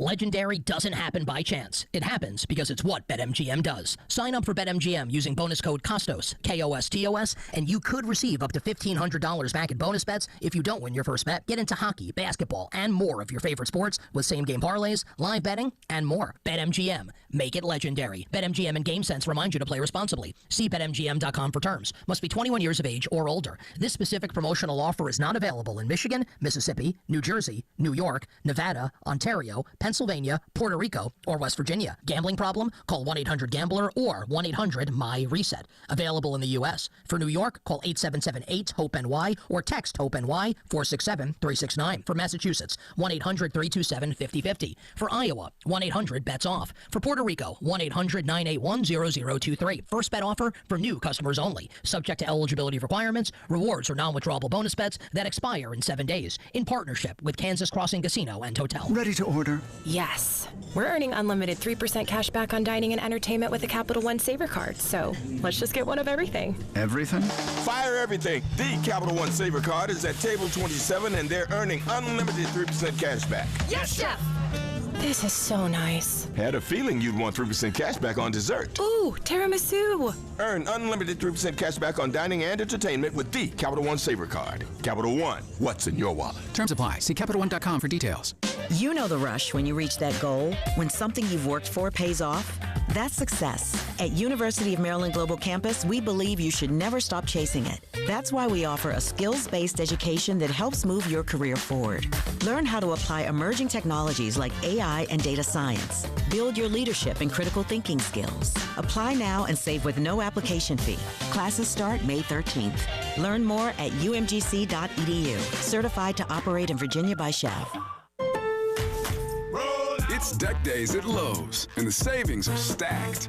Right now, pros get 15% off all in-stock composite decking from top brands like Trex, TimberTech, and Decorators. Plus, get a free DeWalt 20-volt max 5-amp-hour battery when you buy a select DeWalt tool. The deck's stacked in your favor with brands pros trust. Our best lineup is here at Lowe's. Valid through 4/22 while supplies last. Selection varies by location. Progressive knows it ain't easy navigating the open plains of home insurance, but there is one man who can help tame that wild herd of options. The Home Quote Explorer. Note, Progressive's Home Quote Explorer is not a real person, but an online tool that lets you compare home insurance. He's the type of feller who helps you decide on the right insurance, even if it ain't with him. Again, not a person, just an online tool that helps you find great home coverage. A real pioneer. Okay, fine. Just do the thing. Yeah! Progressive Casualty Insurance Company affiliates and third-party insurers. Comparison rates not available in all states or situations. Preston Thorne, Elijah Campbell, and Jen Jensen on the Game Network, 107.5 Game app, and at the Game TV radio on YouTube. Than it is about the team. Cannot play with them. Cannot win with them. Cannot coach with them. Can't do it. I want winners. Winners. Brought to you by the Golden Spur. And our first winners for today, because the Firehouse Subs text line has kind of devolved into our favorite game. Evolved. Yeah, devolved. What am I? Come on, man. Look at this guy. What am I talking about? It has evolved into guys naming dudes. We was on watch, and now we're on warning. It is guys naming dudes warning. So, winner, guys naming dudes, because we were talking about, the lineage of really good South Carolina defensive backs, and we started naming dudes. So you started naming dudes. Donald says Andre Goodman, Chris Culliver in separate text messages. That's my favorite part. Dre Goody. Another texter goes Sheldon Brown, Bobby Bryant. Mm-hmm. Oh, there's so many good ones. You guys have gotten the assignment, but there's just no substitute for sitting around with another sports fan and just naming athletes. It's the best. It's the best. I was telling Elijah during the break, we one of my best coaching friends. Shout out to you, Cookie. I could just text him right now, Robert Del Pino, and he's gonna, his day is gonna get better. It's just gonna one up. Whatever was happening in his day, he's gonna see that Robert Del Pino flash across his text. He's gonna be like, "Oh man, things are all right." I almost kind of want to text a number of my phone and just be like, Jared Saltalamacchia, and just to see what comes after that, because it can get crazy, especially with baseball players, because that's random athlete capital of the sports world, where you can just pull out the name of a guy who played for like a year and a half for the White Sox and Orioles. Mm-hmm. But for some reason, you remember him. Guys naming dudes, always a winner on this show. Yeah, so to build on that, I wanted to give my winners, because we were talking about DBs from South Carolina, and then I was just going down the lineage of just DBs who went to South Carolina who were from Rock Hill and Rock Hill adjacent, because Sheldon's from Louisville, which is right around the corner. So we got Sheldon Brown, Jonathan Joseph, Cole Simpson, Stephon Gilmore, Devontae Holloman. The list can go on for long periods of time, and we're hoping to add Jazavian Currents to that list. He's already there as far as football and championships are concerned. But, yeah, there's a good chance if you come from Rock Hill, you're going to be stamped. To add to the Rock Hill winner, in recruiting sometimes, you don't get to watch. Sometimes the only video access you have to some of these players' high school careers is the highlights. So you only get to learn so much about what they can do, but you don't see a lot of what they can't and things like that. You don't see the mistakes, right? They don't add those into the highlight films. You learn that, the older you get. Mm-hmm. But if I see that South Carolina or whoever gets a recruit from Rock Hill, I'm going to assume they're automatically really good, because it's one of those towns where you're like, oh, they're from Rock Hill, South Carolina. They can ball a little bit. You should. I tell the story all the time about the first spring where Jonathan Joseph and Cole Simpson came. And they were mid-year guys. They came in the spring, and like day 2, I was looking around at the other DBs and like, hey man, y'all gonna be looking for jobs, right? I don't think you're taking those guys' jobs. These dudes are coming to take somebody's spot, man. Shout out to Cole. Shout out to J. Joe. Another winner for today's show, the NBA play-in tournament, because last night was some insane action. The best time to be a fan of a team is on the rise. Yes. And if you're a Hornets fan, this is the time to jump on. We're not gonna end in a championship. We know that. Right. But this is gonna be strictly vibes for about the next week and a half. Because for a few moments in that game last night, you thought it was probably over. When they were down 6 with like a minute left, you thought, okay, well, fun season. It kind of ends right now. Feverish comeback, capped off by a Kobe White 3 with 10 seconds left that barely touched his hands when he caught it. And then the wildness that happened in overtime between having a 5-point lead with 20 seconds left, giving up a 3-pointer, immediately turning the ball over, fouling a 3-point shooter, and then hitting a layup with 4 seconds left on the other end, and then blocking a shot as time expired. Wild enough, continues the season. And for a team that was already good and fun, the season just got more good and fun because they're going to play the loser of Philly and Orlando. And if they win, they get to go to the big boy playoffs. This is the little boy playoffs. Then we get to go to the big boy playoffs if you win one more game. Yeah, a lot of fun. As I said, I was watching the game last night, saw Kobe White hit that shot, and I was like, whoa. Couldn't make any noise in my house. I just had to just sit there like, oh, my God, I can't believe that happened. But it was really fun. I did get a text from Preston Thorne after Kobe White hit that shot of DJ Khaled, standing up, the gif of him. Whoa. Sitting out in some, exotic resort or whatever, eating a meal, and he hears something and stands up and starts looking around. And I immediately knew Preston Thorne was watching that game last night. When I got that gif, I knew Preston Thorne was watching the same game I was watching. I was in there. I was in there for that one. Completely locked in. So that one's going to be fun. And then, of course, I didn't get to watch it, but apparently Blazers came back against the Suns down a couple possessions in the last minute and a half or so. So that was a crazy game.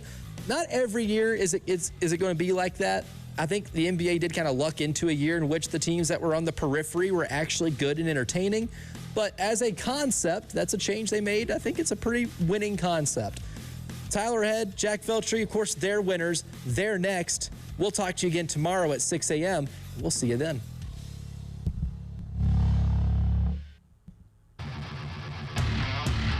Broadcasting live from the Herndon Chevrolet studio. Herndon Chevrolet is your hometown dealer. Stop by today or shop online 24/7.